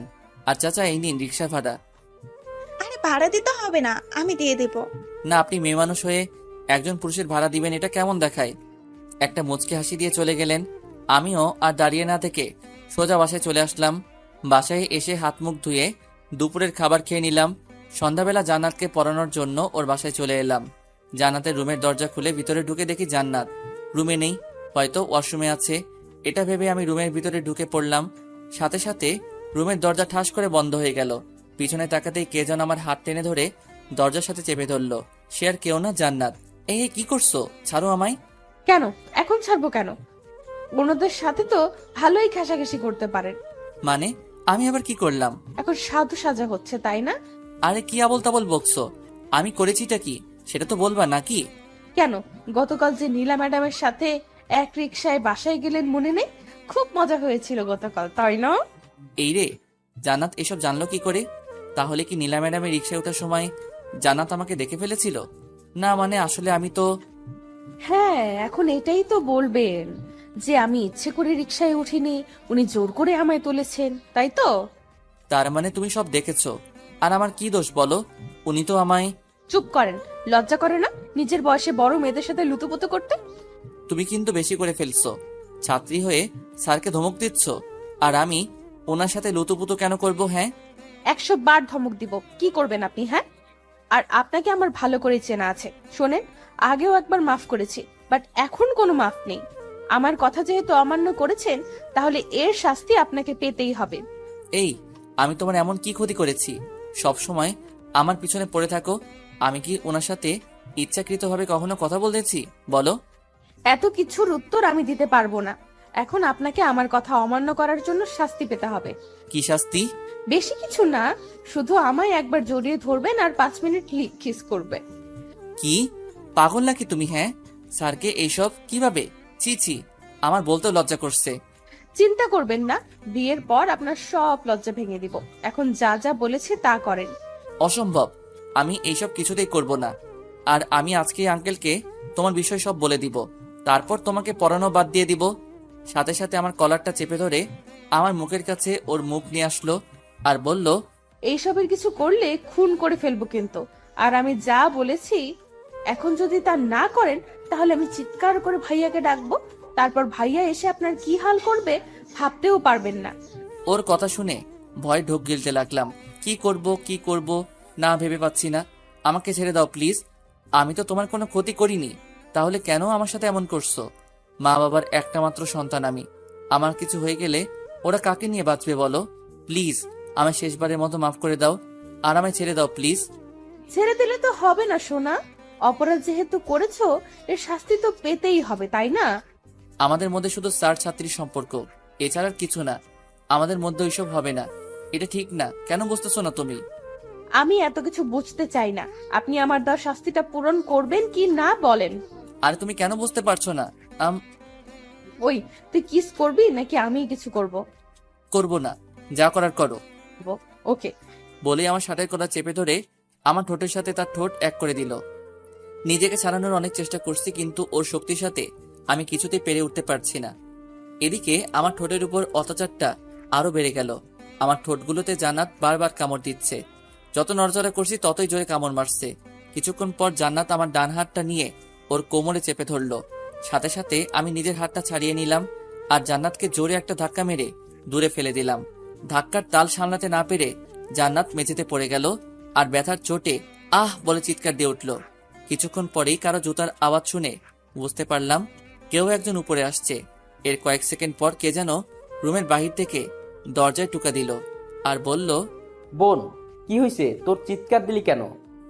কণ্ঠটা শুনে বুঝতে পারলাম এটা রাসেল ভাই ছাড়া আর কেউ না। এখন জান্নাত যদি উনাকে বলে দেয় যে আমি ওকে ধাক্কা মেরে ফেলেছি, বলুক, তাহলে আমিও বলবো। না, এসব বললে তো উল্টা উনি আমাকে সন্দেহ করবেন। চেহারায় ভয়ের ছাপ নিয়ে জান্নাতের দিকে তাকাতেই দেখি সে এখনো মেঝেতে পড়ে আছে। উঠার চেষ্টা করছে কিন্তু উঠতে পারছে না, হয়তো জোরে ধাক্কা দেওয়ায় ব্যথা পেয়েছে অনেক। কি হলো বোন, দরজা খুলছিস না কেন? এই তুমি ঠিক আছো তো? আসলে সরি, আমি এত জোরে ধাক্কা মারতে চাইনি। প্লিজ উঠে পড়ো এখন, আর দরজা খুলে দাও, রাসেল ভাই ডাকছে। কিভাবে উঠবো? আমার কোমর তো ভেঙেই দিলেন ধাক্কা মেরে। এখন কিছুতেই দাঁড়াতে পারছি না, কোমরে প্রচুর ব্যথা করছে। তখন তুমি ওইসব না করলে তো আর আমি ধাক্কা মারতাম না। এখন একটু কষ্ট করে উঠে পড়ো প্লিজ। আমি পারবো না, কোমরে ভীষণ ব্যথা করছে। আর আপনি কেমন মানুষ, হ্যাঁ? দিনে তুলতে পারেন না আমায়? ওর কথা কি করব ভেবে পাচ্ছি না। এদিকে বাহির থেকে রাসেল ভাই জান্নাতকে ডেকে যাচ্ছে, আর এই মেয়ে কিছুতেই উঠতে পারছে না। আর উপায় না পেয়ে জান্নাতের হাত টেনে ধরে ওকে উঠাতে লাগলাম। এই কি করছো, ছাড়ো বলছি। ছাড়ার জন্য তো ধরিনি বাবু। দেখো বাহিরে তোমার ভাইয়া দাঁড়িয়ে আছে, দরজা খুলে দাও, না হলে উনি কি না কি ভাববে বলো। ভাবুক, আমার কিছু যায় আসে না। বোন দরজা খোল, না হলে কিন্তু আমি দরজা ভেঙে ফেলবো। ভাইয়া আমার কিচ্ছু হয়নি, আমি ঠিক আছি। আমাকে জড়িয়ে ধরা অবস্থাতেই বলল, তাহলে একটু আগে চিৎকার করলি কেন? আসলে টেবিলের নিচে একটা তেলাপোকা দেখে ভয় পেয়ে গেছিলাম, তাই ভয়ে চিৎকার দিয়েছিলাম। কিন্তু স্যার তেলাপোকাটাকে মেরে ফেলেছেন। তোমার আর টেনশন করতে হবে না, তুমি যাও। আচ্ছা যা, ঠিক আছে, তুই এখন পড়, আমি তাহলে গেলাম। জান্নাত ছাড়ো প্লিজ, আমার শ্বশুরই লাগছে। কেন, নীলা ম্যাডামের সাথে ঘেঁষাঘেঁষি করার সময় সুশ্রুরি লাগে না? আমি ধরলেই সুশ্রুরি লাগে? আমি ধরলেই খারাপ লাগে? আর উনি ধরলে ভালো লাগে, তাই না? দেখো আমি উনার সাথে। চুপ করে দাঁড়িয়ে থাকুন আর আমায় জড়িয়ে ধরুন।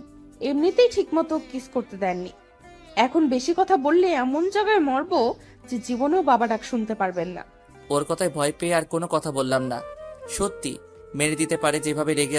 ওর কথায় ভয় পেয়ে আর কোনো কথা বললাম না। সত্যি মেরে দিতে পারে যেভাবে রেগে আছে। কিছুক্ষণ পর আমরা কবে বিয়ে করব?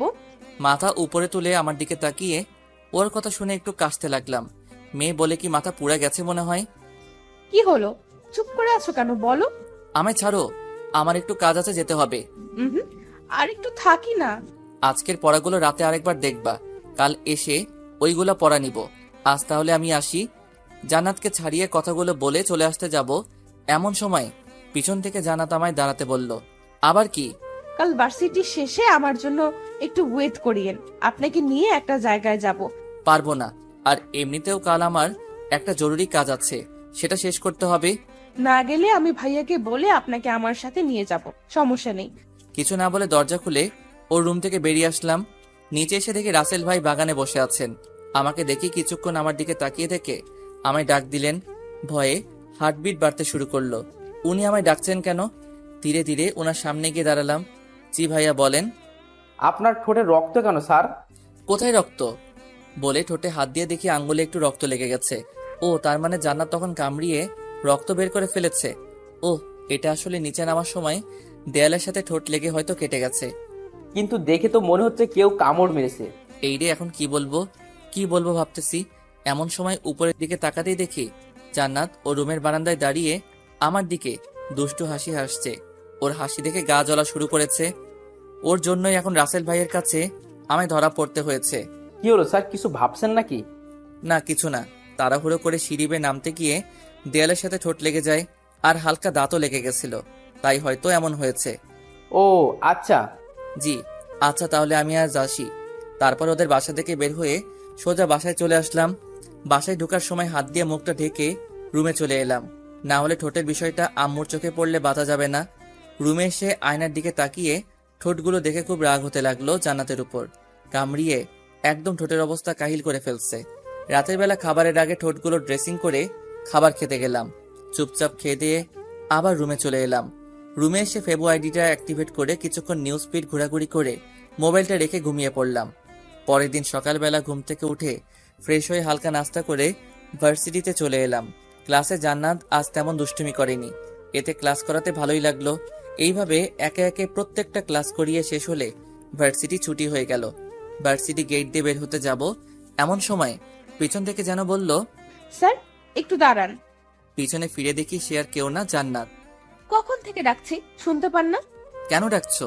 বলেছিলাম না আপনাকে নিয়ে এক জায়গায় যাব, চলেন যাওয়া যাক। আমিও গতকাল বলে দিয়েছিলাম যে আমি পারবো না, আমার একটা জরুরি কাজ আছে। ওকে দাঁড়ান, ভাইয়াকে ফোন করে আসতে বলি, উনি এসে আপনাকে যাওয়ার জন্য রাজি করাবে। প্লিজ একটু বোঝার চেষ্টা করো। আপনি আমার সাথে যাবেন নাকি আমি ভাইয়াকে ফোন করে আসতে বলবো? ওকে চলো, তবে আমি বেশিক্ষণ তোমার সাথে থাকতে পারবো না। দেখা যাবে। বলে একটা রিক্সা ডেকে নিজে উঠে আমাকে উঠতে বলল। আমি তোমার সাথে এক রিক্সায় যেতে পারবো না। উঠবেন নাকি ভাইয়াকে? আরে উঠছি তো, খালি ভাইয়া ভাইয়া করো কেন? এই শপিং মলে চলেন তো। শপিং মলে কেন? একটু পরেই বুঝতে পারবেন, এখন চুপ করে বসে থাকেন। ওর কথা মতো চুপ করে বসে রইলাম। কিছুক্ষণ পর রিক্সা এসে থামলো একটা শপিং মলের সামনে। এরপর জান্নাত রিক্সা থেকে নেমে রিক্সা ভাড়াটা দিয়ে দিল। আমিও সাথে সাথে রিক্সা থেকে নেমে পড়লাম। তারপর জান্নাত আমাকে ধরে শপিং মলের ভিতরে নিয়ে আসলো। হাঁটতে হাঁটতে একসময় জান্নাত আমায় নিয়ে একটা শাড়ির দোকানে গিয়ে ঢুকলো আর দোকানদারকে কয়েকটা শাড়ি দেখাতে বলল। কিছুক্ষণ পর দোকানদার আমাদের সামনে কয়েকটা শাড়ি এনে রাখলেন আর একে একে সবকটা শাড়ি প্যাকেট থেকে খুলে দেখাতে লাগলেন। দেখেন তো কোন শাড়িটা নিব। তোমার যেটা ভালো লাগে সেটা নাও।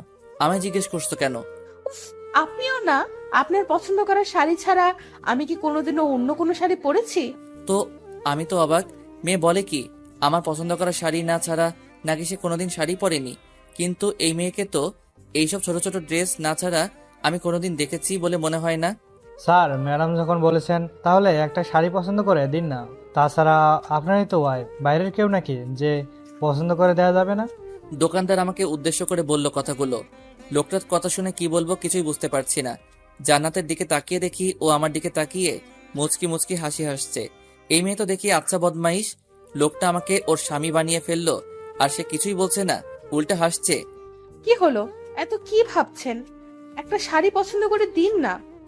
আর কোনো উপায় না পেয়ে ওকে একটা নীল কালারের শাড়ি দেখিয়ে বললাম, এটা নাও, তোমায় অনেক মানাবে। ওকে, তাহলে এই শাড়িটা প্যাক করে দেন। দোকানদার শাড়িটা প্যাক করে দিলে শাড়ির দাম দিয়ে জান্নাত আমায় নিয়ে বাইরে চলে আসলো। চলেন কোনো রেস্টুরেন্টে গিয়ে দুজন লাঞ্চ করে নিই। না, আমি বাসায় চলে যাব, তুমি গিয়ে লাঞ্চ করে নাও। আমি একা কি করে যাই? আপনাকেও আমার সাথে গিয়ে লাঞ্চ করতে হবে, চলেন। বলেই আমায় এক প্রকার জোর করে পাশের একটা রেস্টুরেন্টে নিয়ে আসলো। তারপর ওয়েটারকে ডেকে দুজনের জন্য কিছু খাবার অর্ডার দিল। কিছুক্ষণ পর ওয়েটার এসে দুজনকে খাবার দিয়ে গেল আর দুজন যার যার মতো খেতে লাগলাম। খাওয়া দাওয়া শেষ করে বিল মিটিয়ে দুজন বাহিরে চলে আসলাম। সব কাজ তো শেষ, এখন কি আমি বাসায় যেতে পারি? যেতে পারেন, তবে আজ একটু তাড়াতাড়ি পড়াতে আসবেন, ওকে? ওর কথার কোনো উত্তর না দিয়ে একটা রিক্সা নিয়ে সোজা বাসায় চলে আসলাম। বাসায় আসতে আম্মু এসে জিজ্ঞেস করলেন, আজ আসতে তো দেরি হলো কেন? আসলে একটু কাজ ছিল। আচ্ছা, তুই ফ্রেশ হয়ে আয়, আমি টেবিলে তোর জন্য খাবার দিচ্ছি। আম্মু, আমি বাহির থেকে খেয়ে এসেছি। আচ্ছা, তাহলে রুমে গিয়ে রেস্ট নে। আচ্ছা বলে সোজা রুমে চলে এলাম। রুমে এসে ফ্রেশ হয়ে বিছানায় শুয়ে শুয়ে কিছুক্ষণ ফেসবুকিং করতে লাগলাম। এইভাবে বিকালটা কেটে গেল। সন্ধ্যাবেলা জান্নাতকে পড়ানোর জন্য ওর বাসায় চলে এলাম।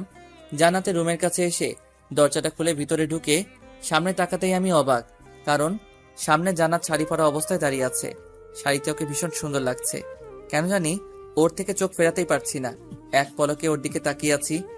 কি হলো স্যার, এমন করে কি দেখছেন? হঠাৎ জান্নাতের কথায় বাস্তবে ফিরলাম। দেখি ও আমার দিকে দুষ্টুমি ভরা চোখে তাকিয়ে আছে। না মানে আসলে তোমাকে আজ শাড়িতে ভীষণ সুন্দর লাগছে বলেই জিভে কামড় দিলাম। হাই হাই, মুখ ফসকে কি বলে ফেললাম। এখন জান্নাত কি না কি ভাববে। কি সত্যিই আমার সুন্দর লাগছে? হুম। আপনার পছন্দ করা শাড়ি পরেছি যে, সুন্দর লাগবে না কেন? আজকে তাহলে পরবা না? পরবো তো। আর আপনি দাঁড়িয়ে আছেন কেন, বসেন। তারপর একটা চেয়ার টেনে টেবিলের পাশে গিয়ে বসে পড়লাম। জান্নাত একটা চেয়ার টেনে আমার সামনের চেয়ারে বসে পড়লো। তা আজ হঠাৎ শাড়ি পরলে যে, কোথাও যাওয়া নাকি? না, এমনিতেই পরেছি। ও আচ্ছা, তা গতকালের পড়া শিখা হয়েছে? হুম। ওকে, তাহলে আজকে নতুন কিছু পড়াই। একদিন না পড়লে কি মানে আজকে পরবো না। পড়বা না যখন তাহলে আগে বললেই তো হতো, আমি আর আসতাম না। ওকে, তাহলে আমি চলে যাই। না, আপনি কোথাও যেতে পারবেন না। তাহলে কি করব?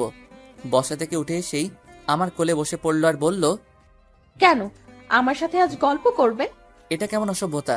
গল্প করবে যখন তাহলে আমার কোলে বসেছো কেন? কেন, আর কোথাও বসার জায়গা আছে নাকি? কেন, বসার জন্য চেয়ার নেই? চেয়ারে গিয়ে বসো আর আমার কোল থেকে নামো। নামবো না। কি করবেন আপনি? দেখো, তুমি কিন্তু বেশি বাড়াবাড়ি করে ফেলছো। কোথায় বাড়াবাড়ি করলাম? কোল থেকে নামো বলছি।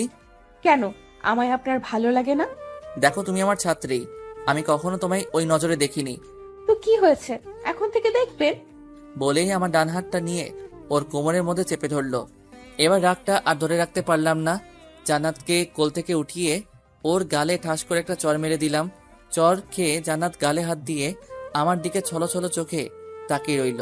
হয়তো আমার থেকে সে এটা আশা করেনি, কিন্তু ওর কাজকর্মের জন্য এটা ওর প্রাপ্যই ছিল। আপনি আমায় মারলেন? মেরেছি, বেশ করেছি। অনেকদিন ধরেই তোমার এইসব পাগলামিগুলো সহ্য করে এসেছি, কিন্তু আর না। একটা কথা মাথায় ঢুকিয়ে নাও, তুমি যাই করো না কেন, তোমায় আমি ভালোবাসতে পারবো না, কারণ তুমি আমার ছাত্রী। এর বেশি কিছু হওয়ার চেষ্টাও করবা না। কথাগুলো বলেই জান্নাতের রুম থেকে বেরিয়ে আসলাম। সিঁড়ি বেয়ে নিচে নামতেই দেখি আঙ্কেল সোফায় বসে আছেন। আমাকে নিচে নামতে দেখে জিজ্ঞেস করলেন, কি হলো বাবা, আজ এত তাড়াতাড়ি চলে যাচ্ছ যে? জান্নাতকে পড়াবো না? আসলে আঙ্কেল, আমার শরীরটা আজ বেশি ভালো না, তাই বাসায় চলে যাচ্ছি। শরীর খারাপ থাকলে পড়াতে আসলে কেন?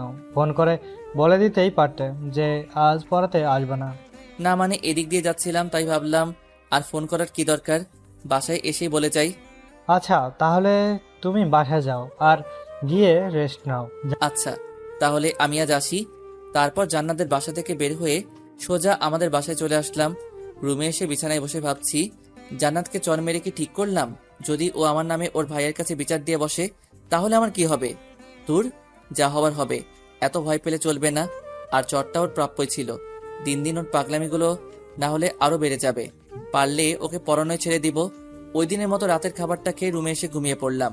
পরের দিন সকালবেলা ঘুম থেকে উঠে ফ্রেশ হয়ে ভার্সিটিতে চলে এলাম। ক্লাসে বসে আছি, কিন্তু একজনকে আজ ক্লাসে দেখছি না। সে হলো জান্নাত।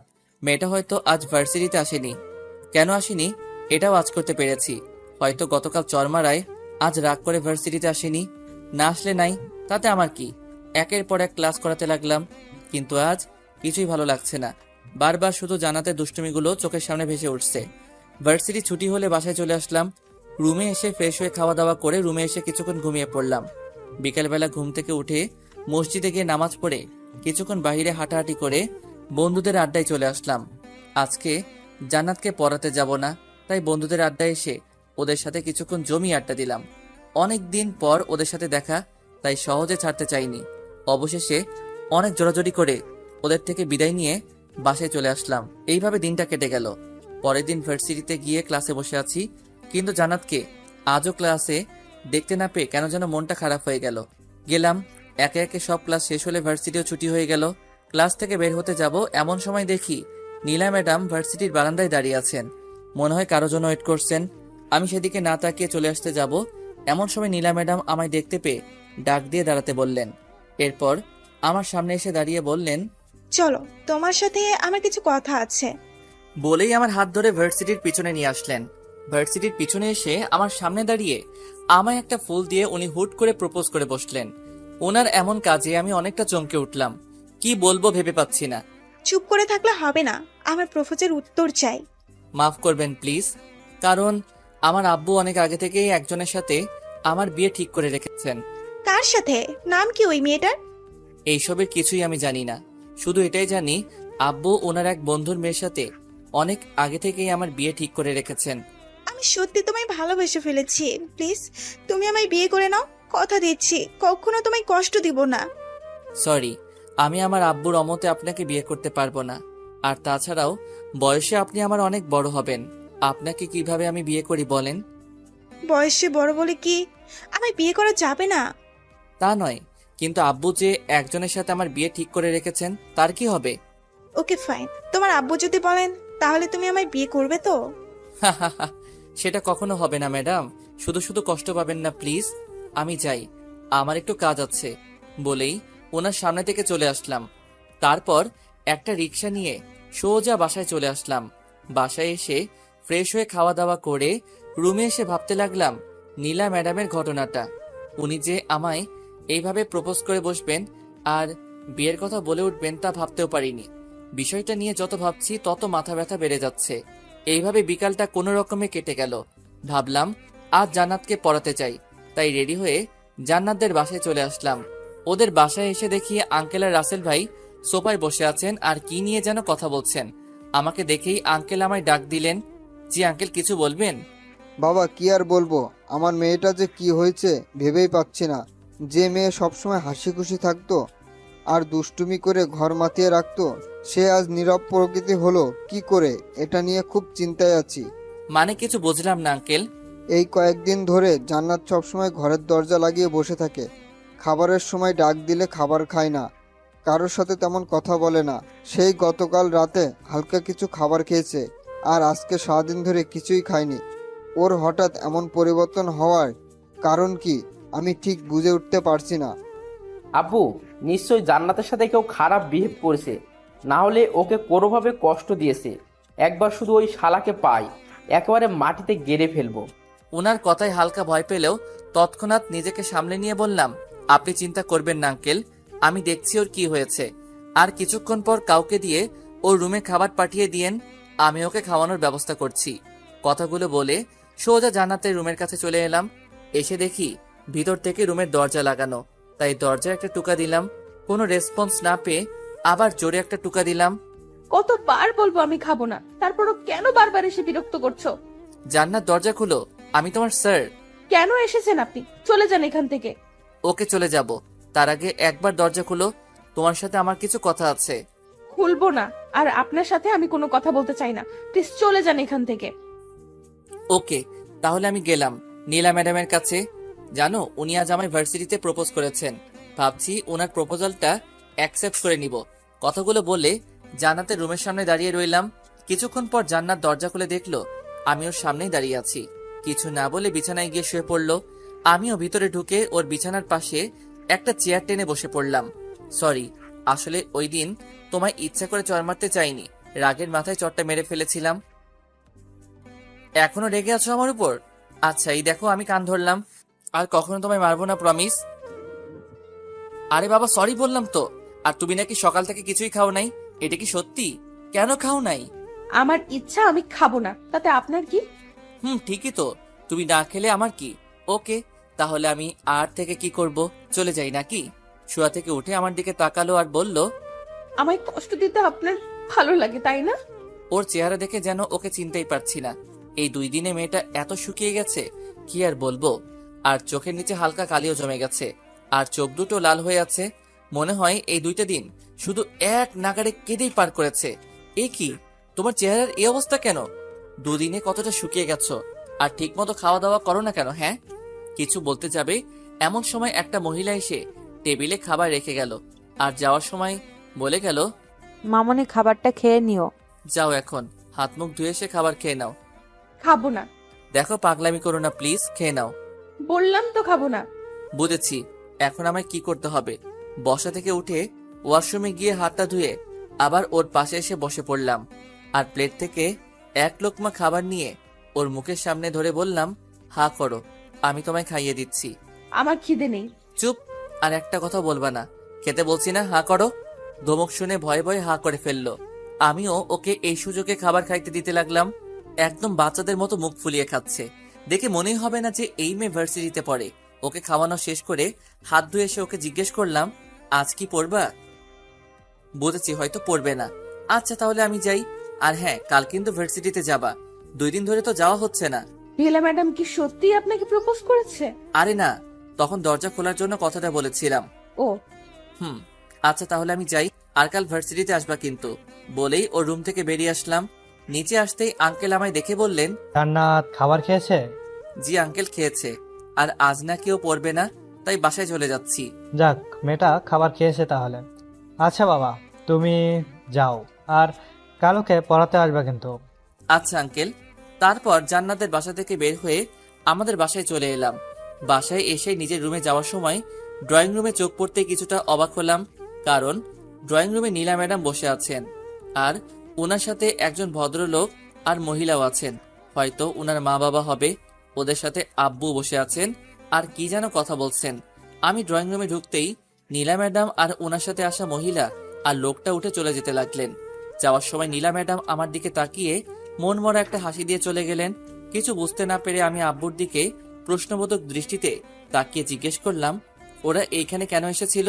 মেয়েটা নাকি তোমায় ভালোবাসে, তাই ওর মা বাবাকে সাথে নিয়ে এসেছি তোমার সাথে ওর বিয়ে দেওয়ার জন্য। তুমি ওদের কি বলেছো? তুমি তো জানোই যে আমি আমার এক বন্ধুর মেয়ের সাথে অনেক আগে থেকেই তোমার বিয়ে ঠিক করে রেখেছি।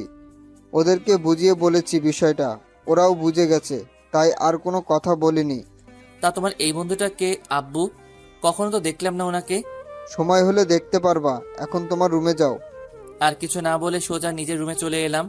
আব্বুর সব বন্ধুকে আমি কম বেশি চিনি, কিন্তু আমার জানা মতে ওদের কোনো মেয়ে নেই যার বিয়ের বয়স হয়েছে। তাহলে ওনার ওই বন্ধুটা কে হতে পারে? ওই দিনের মতো রাতের খাবারটা খেয়ে রুমে এসে ঘুমিয়ে পড়লাম। পরের দিন সকালবেলা ঘুম থেকে উঠে ভার্সিটিতে চলে এলাম। ক্লাসে দেখি আজ জান্নাতও ক্লাসে উপস্থিত আছে। ওকে দেখে খুব খুশি হলাম, জানি না কেন। ক্লাস করানোর সময় জান্নাত চুপ করে মনোযোগ সহকারে ক্লাস করছিল। জান্নাতের এমন পরিবর্তন দেখে খুব ভালো লাগলো। কিছুক্ষণ পর বেল বেজে উঠলে সবাইকে কিছু পড়া দিয়ে অন্য ক্লাসে চলে গেলাম। এইভাবে দিনটা কেটে গেল।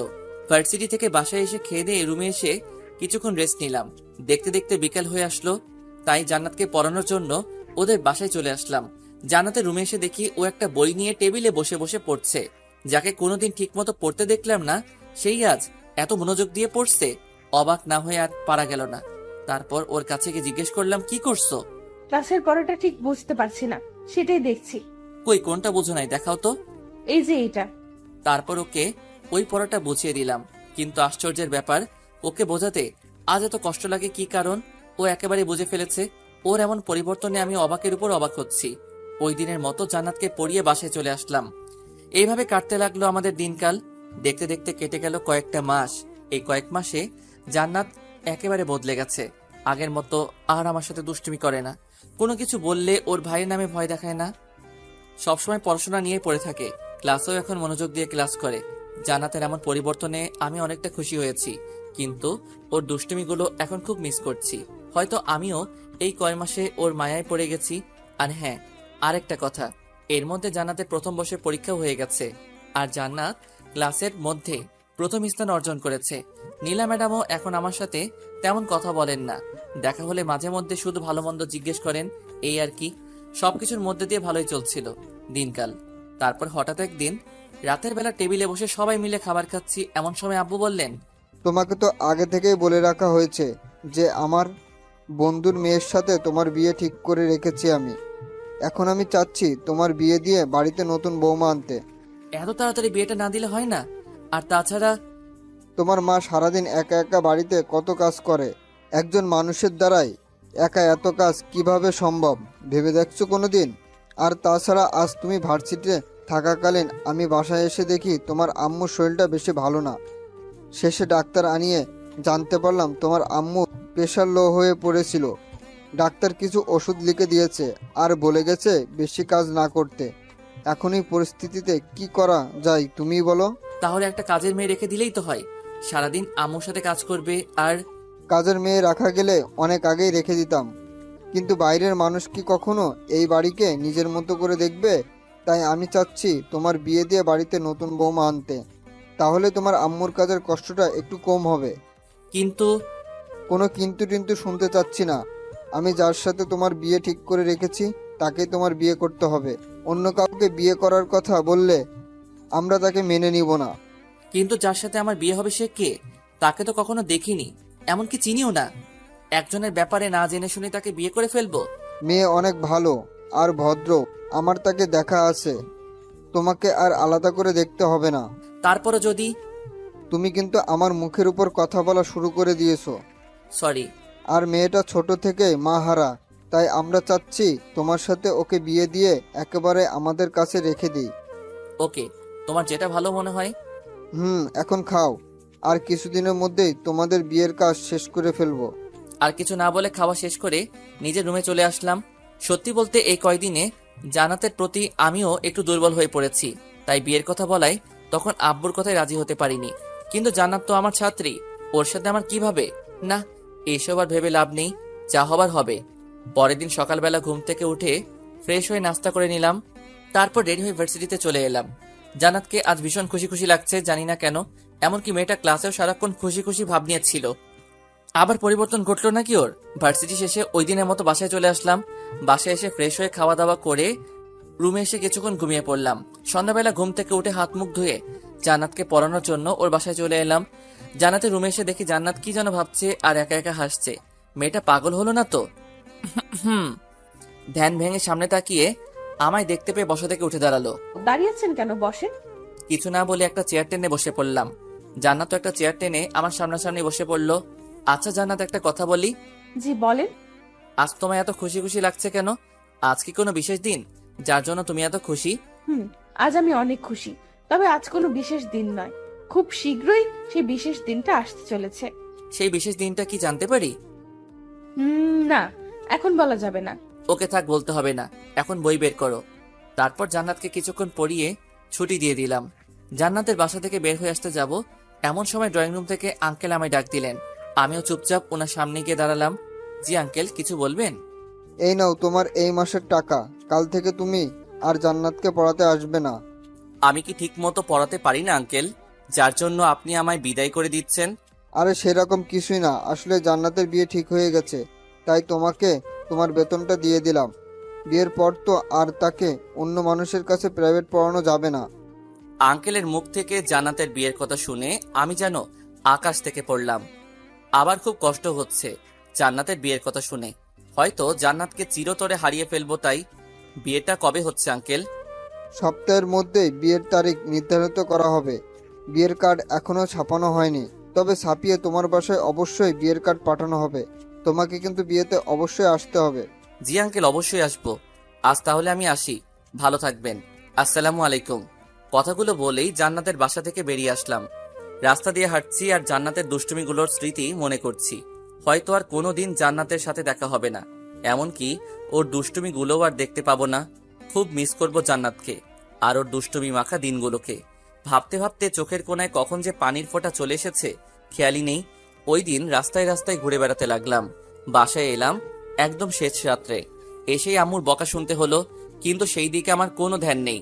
শুধু জান্নাতকে নিয়ে ভেবে চলেছি আমি। ওই দিন রাতের খাবার না খেয়ে ঘুমিয়ে পড়লাম। আম্মু অনেকবার জিজ্ঞেস করেছিল কি হয়েছে আমার। আমিও বলে দিয়েছি শরীরটা বেশি ভালো না, তাই খাবো না। এইভাবে কেটে গেল আরো কিছুদিন। জান্নাত এখন সবসময় হাসি খুশি থাকে। একবার ভেবেছিলাম ওকে নিজের মনের কথাটা বলে দিব, কিন্তু তার হাসি খুশি চেহারাটা দেখে তাকে আর কষ্ট দিতে মন চায়নি। ওই দিন রাতে খাবার শেষে আব্বু আমায় ডেকে বললেন 2 সপ্তাহ পর নাকি আমার বিয়ে। আম্মুর কথা ভেবে আর আব্বুর মুখের উপর কিছু বলতে না পেরে আমিও বাধ্য হয়ে বিয়েতে রাজি হয়ে গেলাম। 1 সপ্তাহ পর ভার্সিটি শেষে বাসায় ফিরছিলাম। এমন সময় একটা পার্কের ভিতর চোখ পড়তেই চোখ আটকে গেল। দেখলাম জান্নাত একটা ছেলের হাত ধরে পার্কে ঘুরে বেড়াচ্ছে। হঠাৎ জান্নাতের চোখ পড়ল আমার দিকে। ছেলেটাকে নিয়ে আমার দিকে আসছে। আমি এই দৃশ্য দেখে আর ওইখানে দাঁড়ালাম না, চলে আসতে যাব। এমন সময় পিছন থেকে কে যেন বলল, স্যার একটু দাঁড়ান। দাঁড়িয়ে গেলাম আর পিছনে ফিরে দেখি সে আর কেউ না, জান্নাত। জান্নাত আমার কাছে এসে বলতে লাগলো, কি হলো স্যার, আমায় দেখে পালাচ্ছিলেন কেন? কই তোমায় দেখে পালাচ্ছি? আর তুমি যে এইখানে আমি দেখিনি। একদম মিথ্যা বলবেন না। আমি দেখেছি আপনি অনেকক্ষণ ধরে এখানে দাঁড়িয়ে থেকে আমায় দেখছিলেন। না, আসলে তুমি ভুল দেখেছো। আমি তো এইমাত্র এদিক দিয়ে যাচ্ছিলাম, এমন সময় তুমি আমায় ডাক দিয়ে দাঁড়াতে বললে। হতেও পারে। তা এদিক দিয়ে কোথায় যাচ্ছেন? এই তো বাসায় যাচ্ছি। তা তুমি এখানে কি করছো? আর তোমার সাথে এই ছেলেটা কে? অনেকদিন ধরে কোথাও ঘোরা হচ্ছে না, তাই একটু ঘুরতে আসলাম আর কি। আর ওর সাথে আপনার পরিচয় করিয়ে দেই। এ হচ্ছে আমার হবু বর, আর সানি এ হচ্ছে আমার প্রাইভেট টিচার। আগে উনিই আমায় প্রাইভেট পড়াতেন। ও, অনেক মানিয়েছে তোমরা দুজনকে। কথাটা হাসি মুখে বললেও কেন জানি মনে খুব আঘাত পেলাম। মনে হচ্ছে কেউ চুরি দিয়ে কলিজা কেটে নিয়ে যাচ্ছে। স্যার, 2 দিন পর আমার বিয়ে, আপনাকে কিন্তু বিয়েতে অবশ্যই আসতে হবে। আচ্ছা, আসবো। এখন তাহলে আমি যাই, বাসায় একটু কাজ আছে। আচ্ছা, তাহলে যান। তারপর ওইখান থেকে সোজা বাসায় চলে আসলাম। এসেই রুমে গিয়ে দরজা লাগিয়ে বিছানায় শুয়ে পড়লাম। জান্নাতকে আজ ওই ছেলেটার সাথে দেখে খুব কষ্ট লাগছে। কয়দিন পর জান্নাত অন্য কারো হয়ে যাবে, হয়তো আর তার সাথে তেমন কোনো কথা হবে না। কিছুক্ষণ পর আম্মু এসে খাওয়ার জন্য ডাকতে লাগলেন। কিছুই ভালো লাগছে না, তাই আম্মুকে বললাম আমি বাহির থেকে খেয়ে এসেছি, তোমরা খেয়ে নাও। ওই দিনের মতো রাতে হালকা কিছু খেয়ে ঘুমিয়ে পড়লাম। পরের দিন সকালবেলা ঘুম থেকে উঠে ভার্সিটিতে চলে এলাম। আজ জান্নাতকে ক্লাসে দেখতে পেলাম না, হয়তো ভার্সিটিতে আসেনি। 2 দিন পর তার বিয়ে, ভার্সিটিতে এসে কি বা করবে। ভার্সিটি শেষে দুপুরবেলা বাসায় আসলাম। বাসায় এসে ফ্রেশ হয়ে খেতে বসবো, এমন সময় হঠাৎ বাসার কলিং বেল বেজে উঠল। দরজা খুলে দেখি একটা কালো কোট পরা লোক দাঁড়িয়ে আছে। জি, কাকে চাই আপনার? এটা কি তামিম আহমেদের বাসা? ওনাকে একটু ডেকে দিন তো। জি, আমি তামিম আহমেদ, বলেন কি বলবেন? এই নিন স্যার, আপনার জন্য বিয়ের কার্ড পাঠিয়েছে। বিয়ের কার্ড? কার বিয়ে? আর আপনি বা কে? আমি আমজাদ সাহেবের লোক। আর এটা ওনার মেয়ে মানে জান্নাত ম্যাডামের বিয়ের কার্ড। আগামীকাল জান্নাত ম্যাডামের বিয়ে, আপনাকে স্যার আসতে বলেছেন। আচ্ছা এখন তাহলে আমি আসি। জান্নাতের বিয়ের কার্ড? কথাটা শুনে কিছুক্ষণ চুপ করে দাঁড়িয়ে রইলাম। তাহলে বিয়েটা একেবারে ফাইনাল? আবারও খুব কষ্ট পেলাম জান্নাতের বিয়ের কথা শুনে, কিন্তু এখন আর কিছু করার নেই। সময় থাকতে সময়ের মূল্য দিলে আজ এমন দিন আসতো না। কে এসেছে রে? ভিতর থেকে আম্মু বললেন। কার্ডটা নিয়ে আম্মুর হাতে দিয়ে বললাম, আমি যে একটা ছাত্রী পড়াতাম, আগামীকাল তার বিয়ে। ছাত্রীর বাবা উনার লোক পাঠিয়ে বিয়ের কার্ড দিয়ে গেলেন। ও ভালোই তো। তাহলে তোর বিয়েতেও তুই তোর ছাত্রীকে আর ওর বাবাকে ইনভাইট করিস? কিছু না, রুমের দিকে হাঁটা ধরলাম। কি রে, কোথায় যাচ্ছিস? খাবি না? না, খিদে নেই। এটা কেমন কথা? একটু আগেই না এসে বললি তোর খিদে পেয়েছে, আবার এখন বলছিস খিদে নেই। কি হয়েছে তোর বলতো? কই কি হবে, কিছুই হয়নি। তাহলে খাবি না কেন? এখন ভালো লাগছে না, একটু পরে খাবো বলেই রুমে চলে এলাম। রুমে এসে বিছানায় শুয়ে পড়লাম আর ভাবতে লাগলাম, জান্নাত তো আমায় ভালোবাসে, তাহলে ও কেন আমায় ছেড়ে অন্য কাউকে বিয়ে করছে? তাহলে কি ও আমার সাথে এতদিন মিথ্যে ভালোবাসার অভিনয় করেছে, নাকি ওই দিনের ঘটনার পর ওর মন থেকে আমায় মুছে ফেলার চেষ্টা করছে? এমনও হতে পারে আমার অবহেলা পেয়ে আমায় ভুলে যাওয়ার জন্য জান্নাত অন্য কাউকে বিয়ে করে নিচ্ছে। জান্নাতকে কি একবার আমার মনের কথাটা বলে দেখবো? না না, 2 দিন পর ওর বিয়ে, আর এখন আমি ওকে এইসব বললে সারা জীবন জান্নাত আমায় ঘৃণার চোখে দেখবে। জান্নাতকে তো ওই ছেলেটার সাথে খুব হাসি খুশি দেখলাম, হয়তো জান্নাত ওই ছেলেটার সাথে খুব ভালো থাকবে। না, আমি আর ওদের মধ্যে গিয়ে বাধা হয়ে দাঁড়াতে চাই না। দোয়া করি জান্নাত ওই ছেলেটার সাথে সারা জীবন সুখী থাকুক। এইসব নানান বিষয় ভাবতে ভাবতে কখন যে চোখটা লেগে যায় খেয়ালই নেই। যখন ঘুম ভাঙলো তখন মোবাইলটা হাতে নিয়ে দেখি 6টা বেজে গেছে। তারপর উঠে হাত মুখ ধুয়ে বাইরে হাঁটতে বের হলাম মনকে ফ্রেশ করার জন্য। কিছুক্ষণ হাঁটাহাঁটি করার পর আবার বাসায় চলে আসলাম। রাতের খাবার খেয়ে রুমে এসে শুয়ে আছি, এমন সময় মোবাইলটা বেজে উঠলো। হাতে নিয়ে দেখি আঙ্কেল কল দিয়েছেন। কিছু না ভেবে কলটা রিসিভ করলাম। আসসালামু আলাইকুম আঙ্কেল, কেমন আছেন? ওয়ালাইকুম আসসালাম। হ্যাঁ ভালো আছি, কেমন আছো?